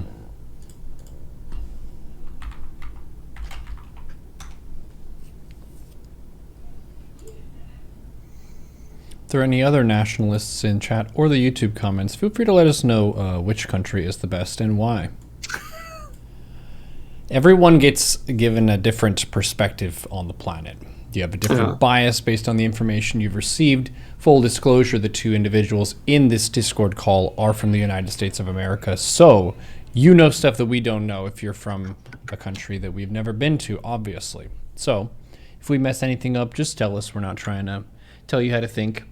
And we've been fed our own propaganda that tells us that we're the best, so we understand that that's a thing. You need to know your nation's history and why you're so amazing. Why you should be a sovereign nation, of course. One thing I have noted is that there doesn't seem to be nearly as many Croatian nationalists online as Serbian nationalists. Maybe I'm just not visiting the right websites, but I feel like for every Serbian nationalist complaining about the belligerence and ignorance of the West, there should be a Croatian nationalist doing the opposite. Since during the Balkan Wars, we helped them out. We basically picked their side of the war. So it seems like they would be a lot more pro-Western. But I don't hear from them very much. They seem very quiet. Interesting dichotomy.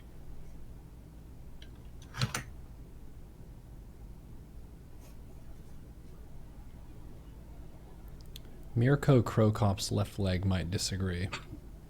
Who's that person? Who is it? Mirko Krokop. Don't think I've heard of him.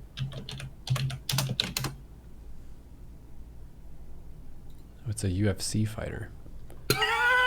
Oh. Are they from one of those countries? Croatia. Gotcha. Okay, cool. I don't know shit about the UFC. Yeah, me neither. Other than you can punch or kick or grab. There are more options than boxing.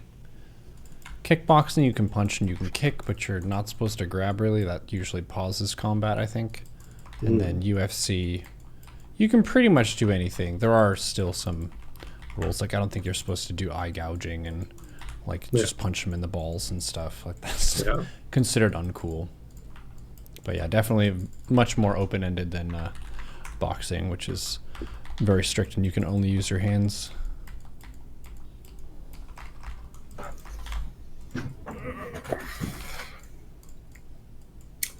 Can you comment on the effects of divesting? I mean, the effects are going to vary depending on the scale of the divesting in question. And also it depends on the quality of the investment product that you're divesting from. If you're divesting yourself of U.S. treasuries, for example, you as an individual are probably not going to own very many. And given that it's sort of the baseline, most secure investment, one guy, selling off his individual holdings of U.S. treasuries is not going to make a lick of difference. So the effects of divesting in that sense, very low.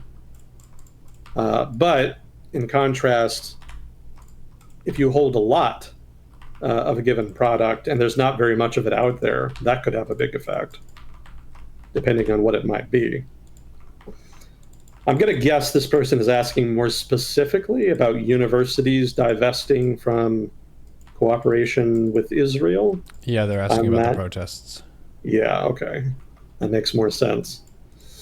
So, what would be the effect if US universities divested themselves of cooperative agreements of one kind or another with Israel or Israeli entities of one kind or another? I don't know. I mean, that's such a broad category because I imagine there's not like just one type of cooperation that you could have. Israeli universities, more specifically Israeli professors, probably engage in a whole wide variety of research in cooperation with Western universities. Yeah, I imagine the protesters are probably thinking more specifically of defense agreements, stuff relating to the development of defense technology of one kind or another. That's possible. I don't know that.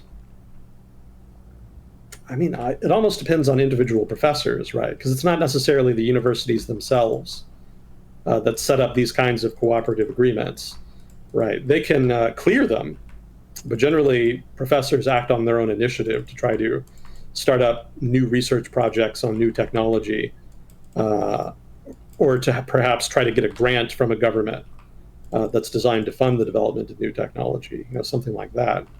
So maybe the university could stop them.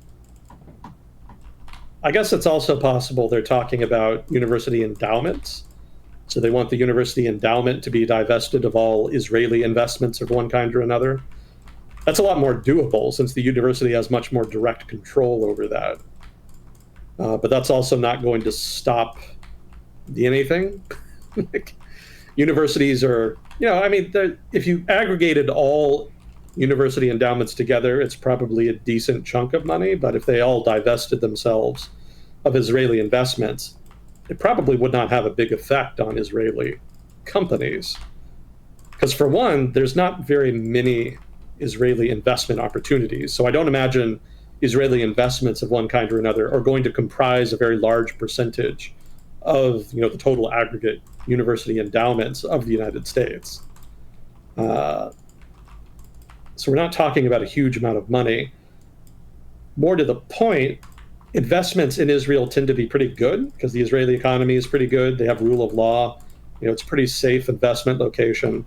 So even if you did divest, probably somebody else is just going to buy. In fact, somebody else would have to buy them. If you're divesting, that inherently means you're selling. So obviously, then somebody's buying. But yeah, I don't think it would have a significant downward effect on price because those are probably pretty solid investments. So, more likely you're just kind of shuffling around shares in companies at that point. It's not going to deter activity at all in that case. It's purely a symbolic move at that point. So yeah, I guess it depends on what the protesters mean by divesting. If it's just university endowments, it's probably not going to matter hardly at all. If it's trying to break up cooperation in individual projects, it may not even be that the university can do that. It can try to block them, but probably at that point the project just moves somewhere else. I guess maybe that's itself a desirable outcome for some protesters. But at that point, you're going to get a lot of pushback from the professors involved, since that's their career, right? That's their work, and you may have to make a judgment call about whether or not you want to give in to the demands of the protesters or potentially lose quality professors who bring in a lot of research money. I mean, obviously, they're bringing in money if they have a research project that's getting grant money from a government or is otherwise getting somehow funded to the point where they can conduct that research. So yeah, it's going to be a lot harder if that's what they're trying to do in that case. Yeah, it depends on how they're defining it. But I guess in general, it's not going to have much of an effect overall, I would expect. However you want to define it, I don't think Israel is going to be that put upon if universities have to divest. Maybe there's a couple of programs that would be somewhat disruptive, programs related to the development of defense technology, but I I think if push comes to shove, the university would probably allow those programs to continue. Maybe at most you could grandfather them in. Maybe you could have a rule where you allow existing projects to continue, but that you're not going to allow projects in future that involve Israel. Maybe you could do that. But again, in that case, you're going to receive pushback from university professors who want to engage in that kind of research and don't want to not work with their colleagues, in Israel who are doing the same research. Yeah, all of these are imminently workable problems, by the way. If you do divest and stop any kind of cooperation, people will just go to where the cooperation can happen. There's lots of countries that would be happy to cooperate with Israel. And if professors in the United States have to jump through hoops of whatever kind or another to cooperate with them on projects of mutual interest, that's what they'll do. And there's not going to be a whole lot universities can do to stop them in that case. And we're talking about professors jumping through figurative hoops, not actually jumping through physical hoops. Yeah. Like imagine a professor going on sabbatical, which is something that you can do. And on his sabbatical, oh, by the way, he goes and works at another university as an associate professor and does work there involving Israel on a project of mutual interest. Like, can the university in that case punish him? Can it stop him from doing that? Like, is that a problem? It's not illegal. It's not like he's working with like Russia or China on sensitive technology. So that's a kind of a legal gray area in that case. So professors are pretty smart, generally anyway. So whatever loopholes there are, they're going to find, and they're going to take full advantage. And if the university cracks down too hard, then they'll just leave. So I think options are a little bit limited in that regard, as far as divestment and its impact.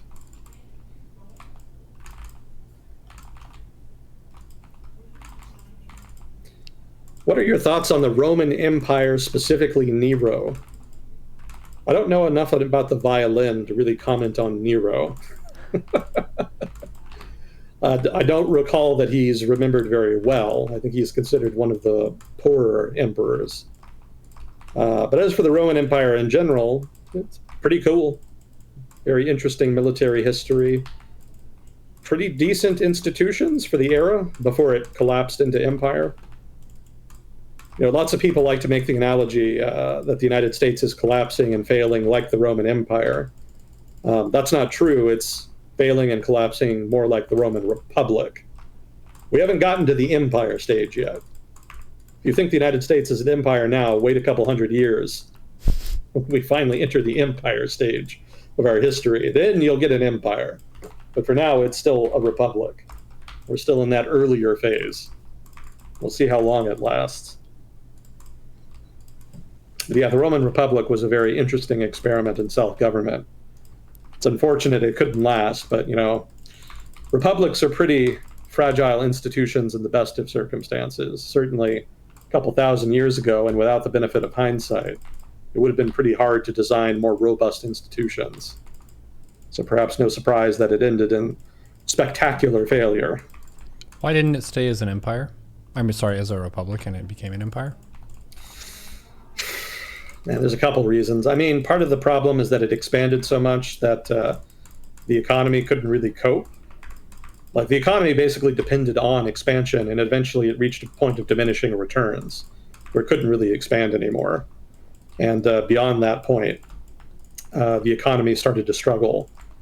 There was also a problem of too much urbanization. Basically, landowners started pushing people off their land to grow cash crops. And so that kind of eliminated the independent yeoman farmers of the Roman Empire. And they came to the city and started living off of handouts, basically. That's the famous bread and circuses. The government started just kind of giving them food in order to keep them pacified. And they did that because different factions within Roman politics used the crowd, these sort of regular people who had been displaced, as sort of not soldiers, I shouldn't say that, but they used them to influence politics. You could kind of fire up a crowd and cause a riot in order to pressure your rivals in Roman politics. And so that led to a lot of infighting. More accurately, it fed further infighting than what was already happening. And there was also just the general corruption of the empire. You know, people would go overseas not so much to manage overseas possessions for the benefit of the empire, but more for their own self-benefit. And so that kind of self-interest undermined governance, both outside of Rome and inside of Rome, to the point where it slowly eroded institutions more and more. You know, earlier in the Roman Republic, you had more people that actually took their duties as citizens more seriously. So there was more of a sense of duty and honor that prevented some of the more egregious behavior and corruption. But later on, as the Roman Republic matured, those problems just got worse and worse. You know, notions of citizenship fell by the wayside and were largely supplanted by notions of self-interest. And eventually, the institution of the Roman Republic could not survive just the collapse in citizenship, growing infighting, a dispossessed landed class of poor people, self-interested elites engaging more in corruption and self-enrichment than trying to maintain the integrity of the republic. You know, all of it kind of came together and fed a political circumstance that resulted in eventually the collapse. I think it was Julius Caesar that actually kind of finally did it. You know, institutions had been in decay for a while, but it was Julius Caesar who finally kind of pulled the trigger and formed the first dictatorship that would be the basis for further emperors in Rome, and by extension, kind of birthed the Roman Empire. I would point out that I'm not an expert on the Roman Empire, so if I'm talking out of my ass here and getting shit wrong, let me know. This is all from memory for me, and it's been a very long time. So, keep me honest. And anyone else who is an expert on the Roman Empire, good job. Keep it up. And feel free to weigh in or correct us if we mess up.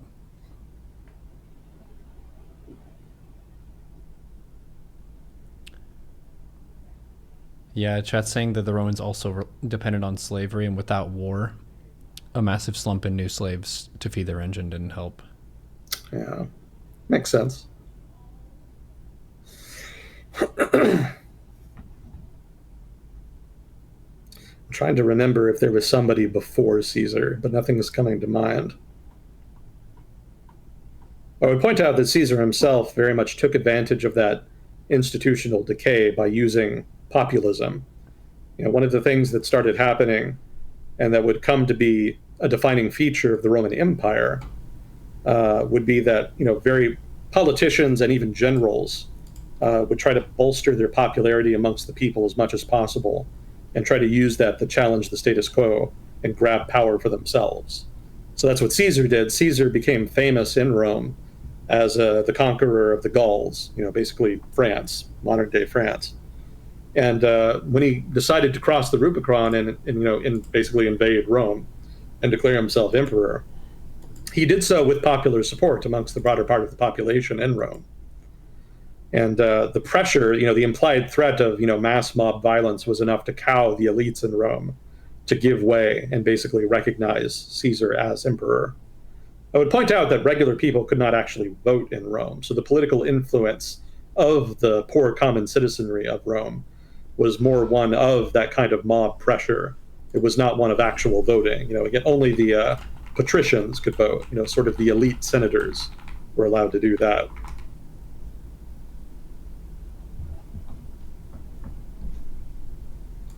Only the fancy can vote. That's why we have the fanciest rulers. Yeah. So unfortunately, it didn't last. But, if you've ever wondered what the Roman Republic would have been like if it had survived into the modern age, there's actually a country in North America that modeled all of its institutions, or at least the vast majority of them, on the Roman Republic. So that's an easy reference point for you. Mm-hmm.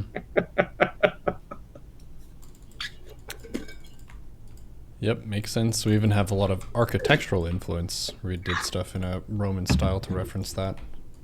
Very much. Although we don't have the flamboyant paint. Very much the neoclassical style. If it were an authentic historical representation, it would be a lot more colorful. Mm-hmm. Way more bright pastel colors. It would not look nearly as prestigious. I can say that much. But yeah, definitely the same architectural inspiration there.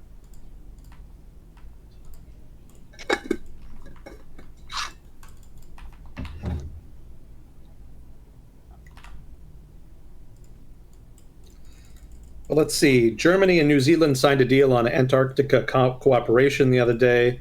Does this deal have any significance on exploration of the South Pole?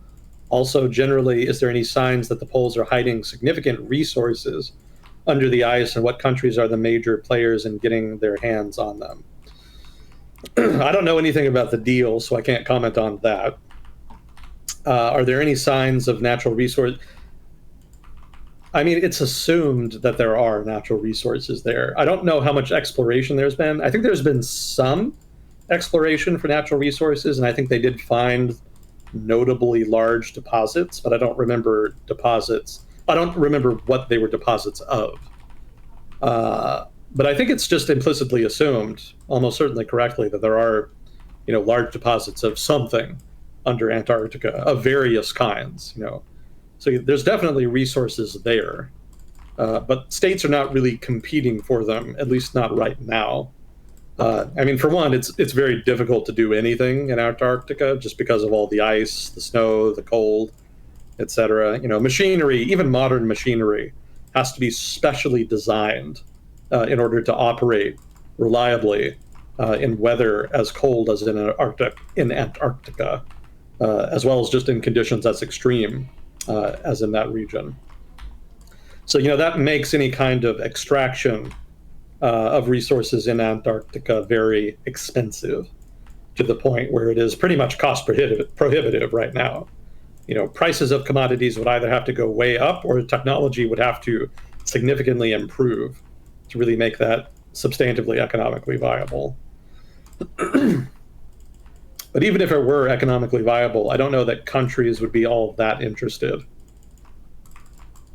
because it would be really a lot of trouble to try to fight everybody's claims. And if you try to extract resources on territory somebody else claimed, they could try to stop it or blockade you, file a lot of legal action. There would be problems. There would be a lot of problems, beyond just the climate, that could make it cost prohibitive to extract resources, regardless of circumstances.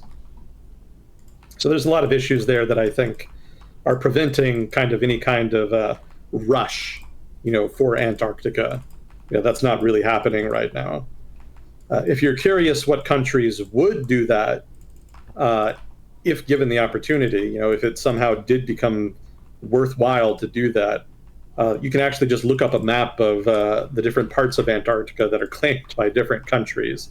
Almost certainly it would be those countries that would be scrambling for resources of one kind or another, if it came to that. I think Chile, Argentina, Norway, weirdly, Australia has a big chunk claimed. New Zealand to a lesser degree. South Africa, I think, has some. So I think those would be your main players, probably. But for now, it's not really happening. So not much to report in that sense. You don't think there's stuff hidden in the poles?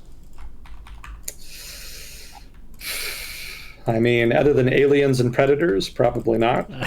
Nice. Probably not would be my guess. I think there are a good number of conspiracies about stuff being over there. Oh, for sure. I mean, other than natural resources and ancient alien temples, yeah, it's entirely possible there's stuff there we haven't found, but I don't know how interesting it would be. Can we send the LiDAR stuff at them? Probably. Does LiDAR work through ice? I would have to defer to chat on that. I would ask chat, because I don't know. It's possible. Well,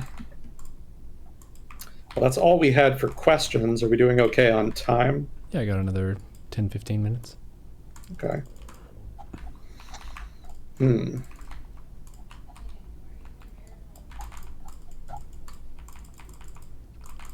I looked up news headlines and didn't see anything other than silly stuff about that one senator who said she killed a dog or whatever. Yeah, it's more goofy shit in Yeah. American politics. Yeah, so yeah, it's mostly just been protests on universities, the war in Gaza, negotiations over hostages. Uh, that's been most of it, I think. Hmm. There's been a whole lot else. Which hostages have we negotiated over? The hostages that Hamas took Oh yeah. back in October. Yeah, it's the main sticking point in negotiations. When do you think they'll get them back? What's the? I guess what would they ask for to get the hostages back? Mostly prisoners.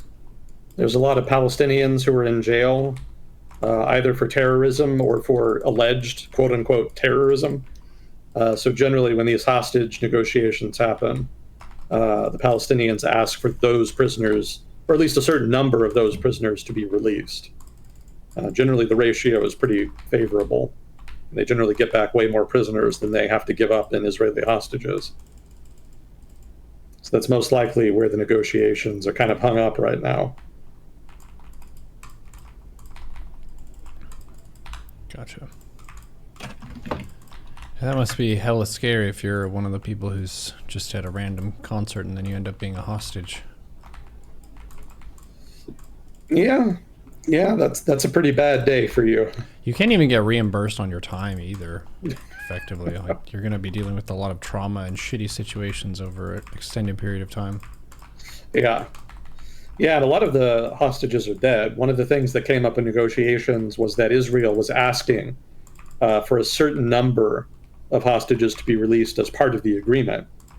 Specifically, they wanted to focus first on women and children.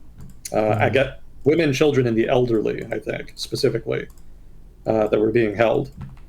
And Hamas responded by saying they didn't actually have enough qualifying hostages who were still alive to meet the Israelis' request. So there's been considerable attrition amongst the hostages, apparently, over the course of the past 6 months. So yeah, it's definitely a tough experience that's going to stick with people for a long time. I don't doubt it. The pro-Palestine crowd is super vocal in LA. I'm sure.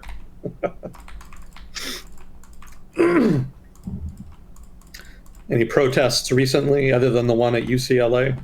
Yeah, there was a like workers' rights protest that happened, I think, this past week on Hollywood Boulevard, and like the Palestinian people showed up and they were going to bat for their stuff, and I was like, oh, didn't know it was about that, but feel free to express your opinions. Protests can be attended by anyone, really. Sometimes a protest can start one way and end another. True. I don't know why I immediately thought of, like, there was a Vancouver hockey game that went way out of hand one time. And then the fans were effectively rioting in the streets. You're talking about the big riots in 2011, right? Yeah. Yeah, that wasn't a game that went wrong. That was the Vancouver Canucks in the Stanley Cup final. They were playing for the Stanley Cup against the Boston Bruins, if I remember correctly. And it went to a game 7, and they lost. Damn. And that was very disappointing for the fans because Vancouver that year had the best record during the regular season. It won the President's Trophy. Oh, yeah. And they were easily the top-ranked team that year. So it really seemed, given how dominant they were, that they were going to steamroll their way to their first Stanley Cup championship because they'd never won it before. Still haven't, as it happens. So people were really excited, and they kind of blew their way through the first 3 rounds of the playoffs, made it to the Cup final, and couldn't hack it. They just kind of choked. Damn. And people were very, very upset about it. And that's not even the first time that they've rioted like that. In Vancouver specifically, or in hockey in general? Vancouver specifically. Oh, damn. You would Yeah, think the that it would be a last pretty time- chill place. Most of the time it is, but when it comes to hockey, there's something about that hockey that makes the Canadians a little bit crazy, Neuro. Yeah, some things you can't joke about. Hockey's above humor. Yeah, it was 1993, I want to say. No, maybe, no, 94. Chat, keep me honest on that. I want to say it was 1994 when the Canucks had made the Stanley Cup final before 2011. That was the last time they'd done it. And they played the New York Rangers. And I think it went 7 games then, too, and then they lost game 7. And that was actually the first cup that the Rangers had won in like 40 years or something. But yeah, Canucks fans were very, very disappointed then as well, and they also, as in 2011, rioted. Who are they trying to communicate to when they're rioting after a sports game? Sorry, what? Who are they trying to communicate to? Like, what's the objective? Oh, nobody. They're just being drunken idiots. Okay. My team lost. Arg. Okay. I'm going to burn this car. That poor motor vehicle. Yeah, it was not a political thing. It wasn't even really a sports thing. It was just fans being dumb. Okay. Drunken disorderly conduct. Yeah, I think the Canucks had actually been in the Cup final in the early 1980s. But there was no riot when they lost then, as far as I know. So yes, 94, yes, 2011, but no in 81, I want to say, something like that. Maybe they weren't expecting to win in 81. In 81, they played the New York Islanders, which, I think everybody just kind of assumed the Islanders were going to win that. I don't know if you've ever heard of the 1980s New York Islanders, Neuro, but they were a dynasty. They won 4 Stanley Cups in a row. Damn. They were a very good team. And they steamrolled just about everybody that they played in the playoffs. They became the Rangers? No, they're still around. Huh. New York Islanders. Yeah, New York has 2 teams. New York Rangers, New York Islanders. Oh. Yeah, they got the Islanders in the 1970s. That was back when the NHL was competing with the World Hockey Association, which was a competing rival hockey league that tried to set up in the 70s. And the WHA was talking about giving an expansion team to New York so that they could compete in that market with the NHL. And the NHL tried to stop them by preemptively giving New York a second hockey team in order to deny that market to the WHA. And so the result was the New York Islanders.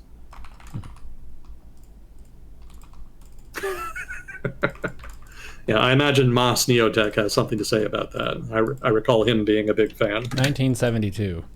I just said. There you go. My condolences, Moss. I saw what happened to the Islanders this year. Oh, no. Yeah, it's too bad. If they'd won, they would have played the Rangers in the second round. That would have been a really cool series. What does their uniform look like? Oh, it's very orange. That's one of their core Oh, colors. yeah. I recognize their emblem now. It's an M. Why is it an M? It's an NY. I see what they're doing. Man, I never noticed that was an NY with the hockey stick. Jeez. Yeah, I recognize the blue and orange now that I see it. Yeah, that's the one. They were really hot shit back in the 1980s, and then it was kind of a slow decline after that. And then they were really bad in the 90s, and they've kind of been trying to rebuild ever since. Never have quite managed to recapture the glory days. That's valid. I feel like I don't know the team very well because they probably weren't in the same division as the Stars, so they would rarely play them. Yeah, they were Eastern Conference. Stars would have been Western Conference. Gotcha. Yeah, I think you only play 2 games a season against teams in the other conference, so yeah, you would not have seen them very much. Oh, hey, the Stars won tonight. Oh, cool. Neuro's a Stars fan? Yeah, I would say closest I can be to a hockey fan. I haven't followed the Stars recently, but that's the team that I've watched play in person the most. But I watched them the most in their glory days. Yeah, tonight was a game 7. Oh, sheesh. So the Stars won the series tonight. Nice. How far are they in the playoffs then? Just the first round. Yeah, they kind of struggled more than I was expecting. Mm-hmm. But they were up against the Golden Knights, so yeah, maybe not a surprise. Yeah, closer than I would have liked, but I guess everything turned out okay in the end. Mm-hmm. We'll see what happens in round 2. I think they're playing Colorado in round 2.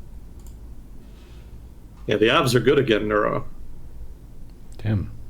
Yeah, so that should be pretty exciting. We shall see. You'll get to see some fun people cheering for their hockey team. There's a Go Ducks comment in the chat. Wait, the Ducks? Yeah. Are they in the playoffs this year?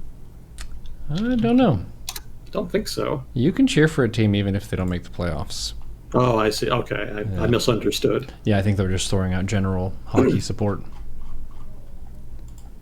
I'm glad they changed their name.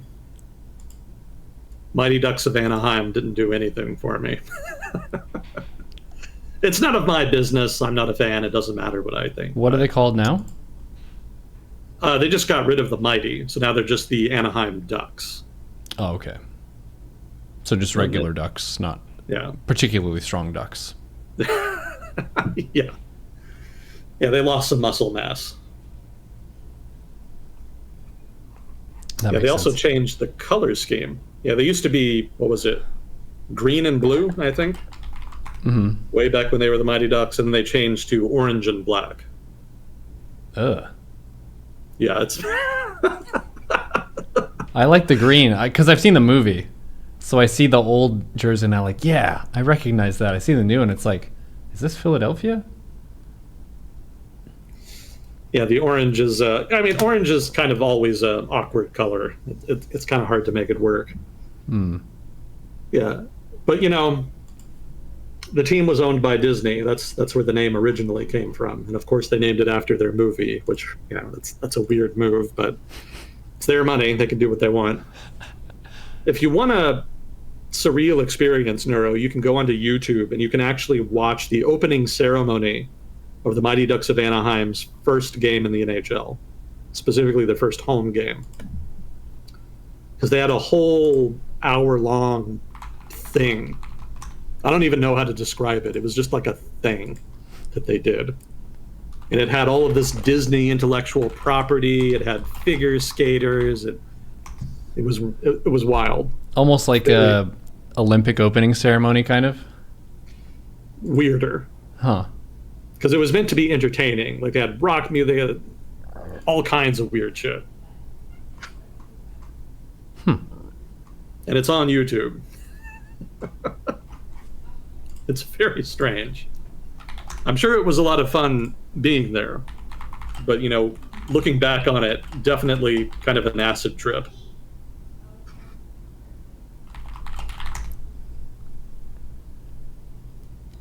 Intro to the first ever game from 1993. Just gonna peek this for a second. Oops. Well, with that, let's go directly downstairs to our good friend and public address announcer, Denny. I keep forgetting you're not in... Even though you talk to me about what you do in LA, like in the back of my head, I still think you're in Seattle. Yeah. I was about to ask you, hey, what do you think of the Kraken? It's like, wait, he's not in Seattle anymore. Yeah, I didn't get to go to a Kraken game yet, I don't think. Oh, that's too bad. They actually have the candle dude Yep. on the ice. One and the same. Weird.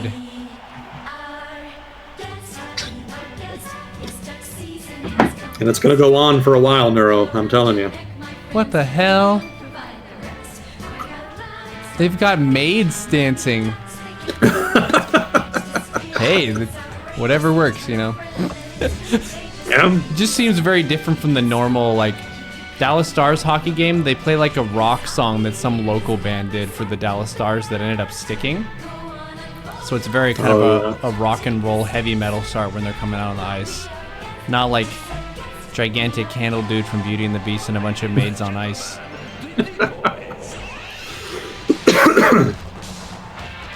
And then a bunch of like... Wow. Okay, now we've got the classic rock. Different women on the ice. Oh, yeah. Yeah, they shift gears a couple times. They go in some weird directions. What the hell? And they just did this for the first game. Yeah, just for the first game. It was just meant for publicity, pretty much. Damn. I feel bad You for the haven't even people gotten who... to the part where the mighty duck descends from the rafters. I'm telling you, it's a wild ride. A duck descends from the rafter? Oh, shit!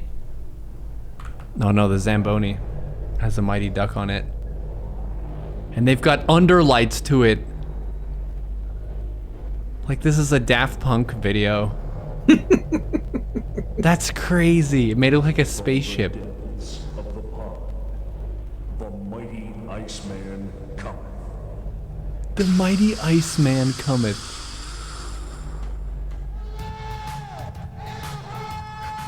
A dude with like sparkly silver face paint and a guitar shows up.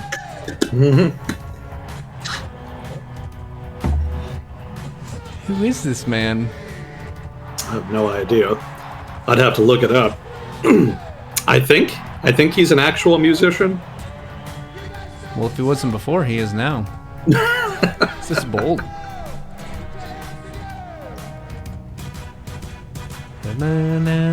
Hey. Did that song exist before this, or did they invent that song with this? I think it was originally written in the 60s. I want to say maybe even earlier than that. So it's been around a while.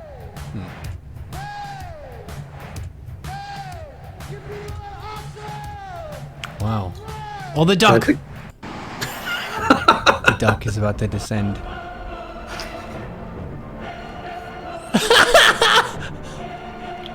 That's awesome! Dude, imagine being the person with this gig. You're like 200 feet off the ground. You get dropped, you dead. It's Yeah, a brave duck person. yeah. and there's some risk involved for sure. Wow.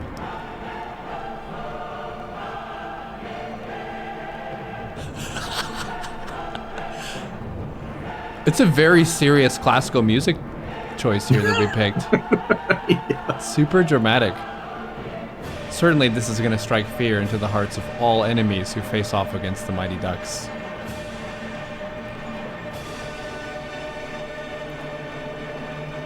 Well, unfortunately, it didn't do them much good on the ice. The team was pretty terrible for the first couple seasons. And then they take him off of the thing. And he's got skates. Goalie skates. And is now dancing to a song. This is how you build fan loyalists in a short time frame with the highest budget possible. This is insane budget. Oh yeah, I mean it's Disney. They had the money. Huh. And this came when relative to the movie? Oh, it was after the movie. I think maybe a year or two later. Yeah, the NHL really wanted to give Walt Disney a team. So when Walt Disney showed interest, they were all for it because they knew that Disney was going to bring a lot of money and a lot of marketing power to the deal. Yeah, as you can see, they were right. You know, They went all in. But yeah, the Mighty Ducks movie was the inspiration, and it came out, I want to say a year or two before the team. Yeah, that was 92 that it came out, and then this There you go. is from October 1993.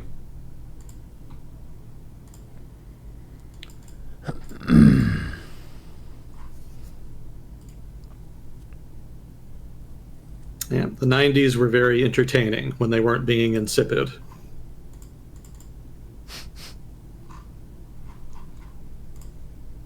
Interesting times. It was a very quiet and stable time, is how it felt compared to In the America. aughts. Yeah, in America.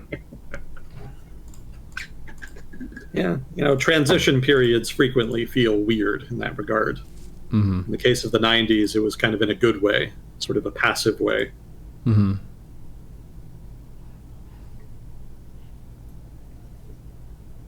Oh, there was a goal song that was super popular in the NHL. It was written by Gary Glitter. That's the one you were talking about. But then he turned out to be a pedophile, so the teams dropped the song. Yeah, that's the one. I think they still use it occasionally. Could have sworn I heard it while I was watching a Stars game not too long ago. Mm. Well, I say not too long ago. I think the last Stars game I saw was like 2022 or some shit. It doesn't feel that long ago, but it's been a while. Yeah, I haven't followed the team nearly as closely as I used to.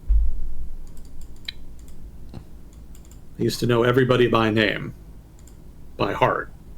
Not so much now. A lot of guys on the team, I'm like, who the hell is that? Oh, he's been with the team 5 years? I had no idea. Yep.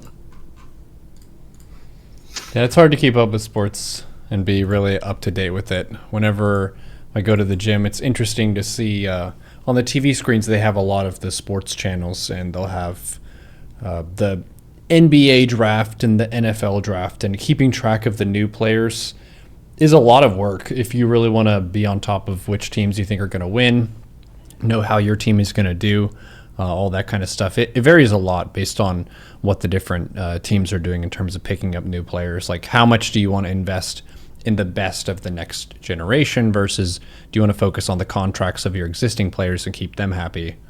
It's a really interesting financial game. And then you have all the different ticket sales and merch sales and stuff that's backing all of that system up. But it definitely hits a lot of the fun tribalistic energies that humans have. Like, it's fun to be a part of something.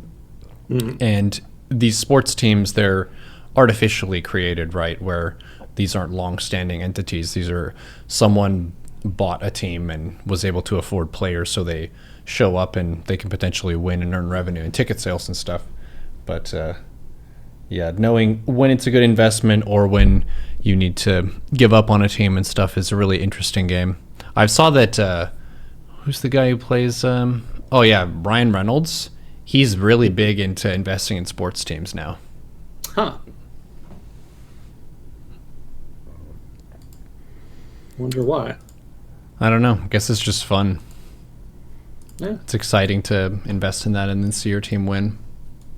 Yeah, fair point. Yep. Is he investing in teams where he lives or just kind of anything? I think British football clubs, so that would be soccer. Huh. Let's see. Interesting choice.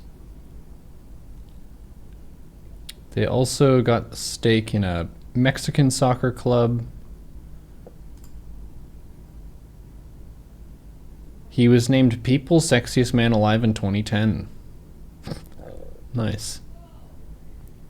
He's a co-owner of the Welsh football club, Wrexham AFC. Huh.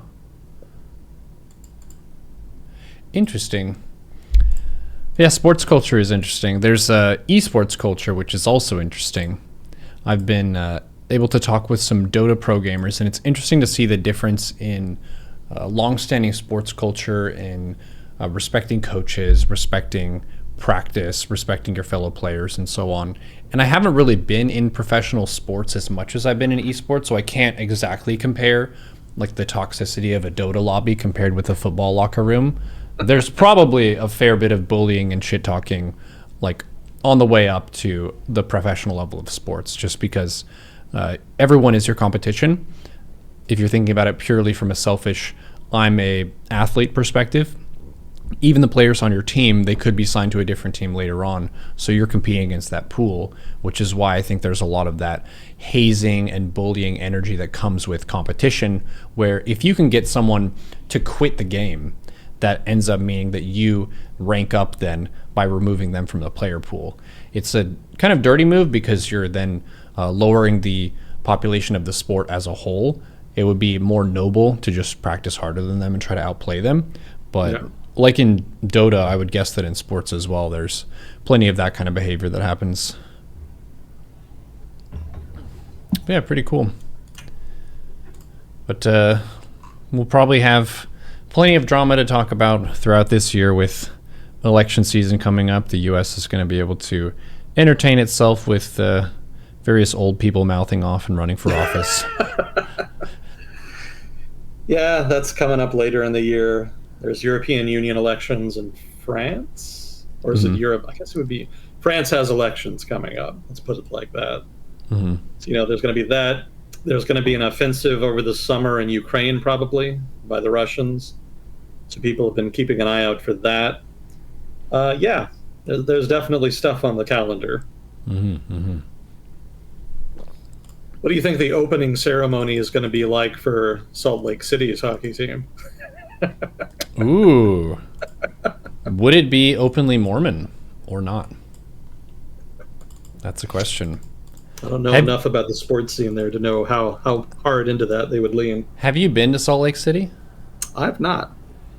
It's interesting. I didn't tour it like completely, but it is interesting that it feels very Puritan almost, in that they don't really go for alcohol or even coffee as much. So it seems like there are just less indulgences around. It's a very naturally beautiful area, like lots of cool geography and so on. But the people and the way that they conduct themselves is almost more religiously strict than your average mainstream Christian, which at this point is, some people just say they're Christian, they show up to church just for the social convenience. But being a Mormon is more of a commitment in the sense that it's less of a common religious practice. But in Utah, it's a lot more represented. So pretty interesting place.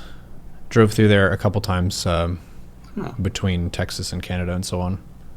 Oh, that's pretty cool. I've never thought about going there, but I always thought of it as being a pretty nice place. Yeah, great place to travel. I think they landed a sweet spot. The main thing is you're pretty far from water, aside from the lake, and it's kind of a smelly lake too, because it's salty. Is it? Yeah. I had never thought of it. Yeah, well, most of the, like, what we consider to be bodies of water that are nice are usually freshwater bodies, because you can have fish in them and stuff. I don't know if Salt Lake is too salty for there to be fish. Let me just Google that. Are there fish at Great Salt Lake? Or is it too salty? It's 4,200 feet above sea level, so pretty high altitude. Are there fish in the lake? No.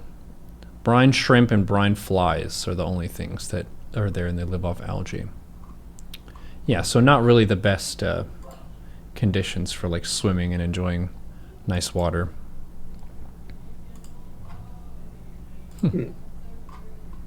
Yeah, check out Utah sometime if you go for a drive.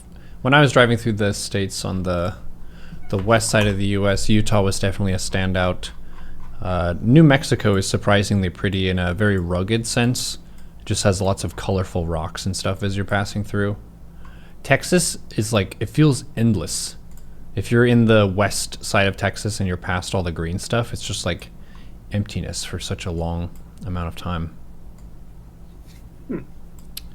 When I drove from Austin to Seattle, it felt like half my trip was leaving Texas. But Austin's pretty deep in the state. Kind of down in that bottom triangle. Have you ever read the history of Utah's becoming a state? I've not. It was a somewhat difficult process. And I think the minimum number of people that a territory had to have to be eligible to become a state was about 60,000. And Utah actually got that very early on because they had so many people, so many Mormons came there, and then of course they had large families. So there was pretty rapid growth in the Utah area. So they applied for statehood pretty early on, but they were rejected because of polygamy. This is like mid 19th century America, so of course sensibilities were very, very conservative about that kind of thing. And so it was considered scandalous that polygamy was legal in Utah, and as a result, there was a lot of opposition to allowing Utah to join the Union as a formal state.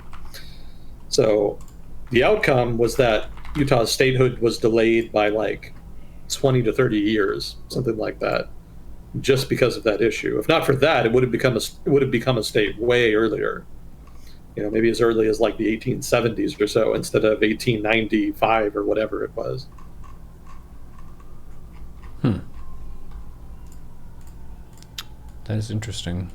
There were a lot of interesting religious groups and communities in the early U.S., like the Quakers was another example of them, that ended up having a lot of pull and influence in the region where they set up, just as a result of being able to flee persecution elsewhere. So the Latter-day Saints, aka Mormons, going to Utah as a place to set up a place for themselves where there wasn't really too much established demographic that could oppress them in some way. So it was kind of their promised land in that sense of it's way out in the middle of nowhere. You're not next to the Pacific coast and you're not next to the East Coast.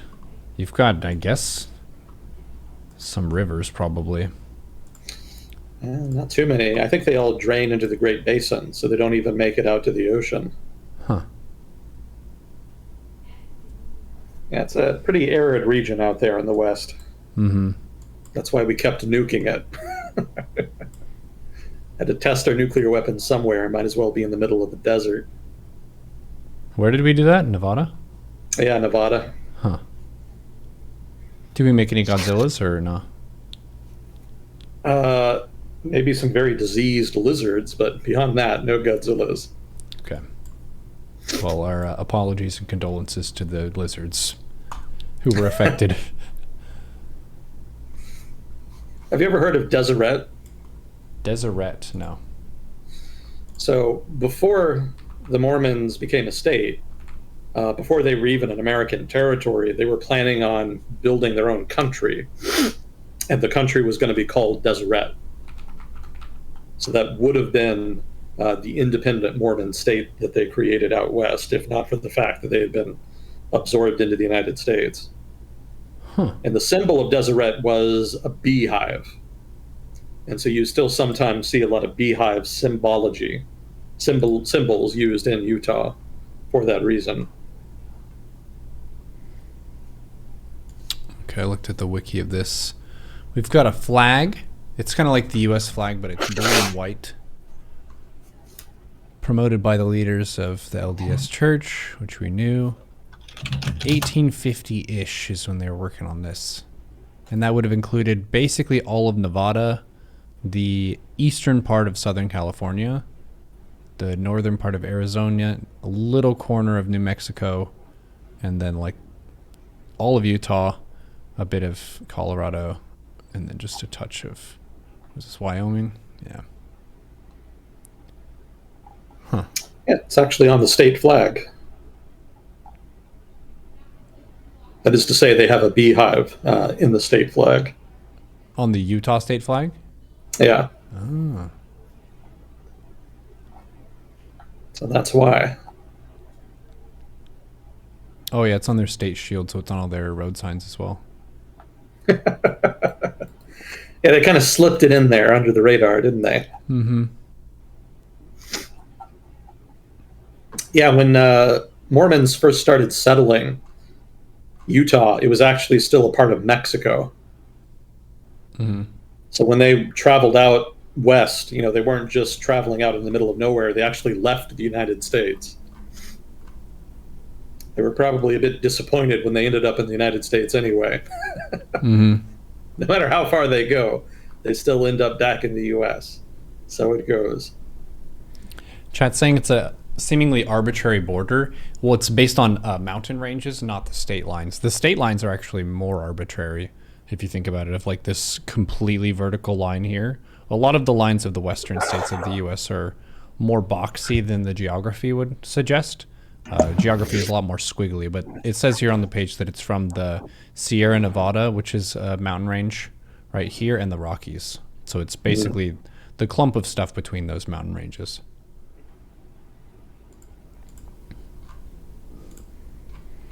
Oh, cool. Well, thanks for meandering with me with some fun tangents after.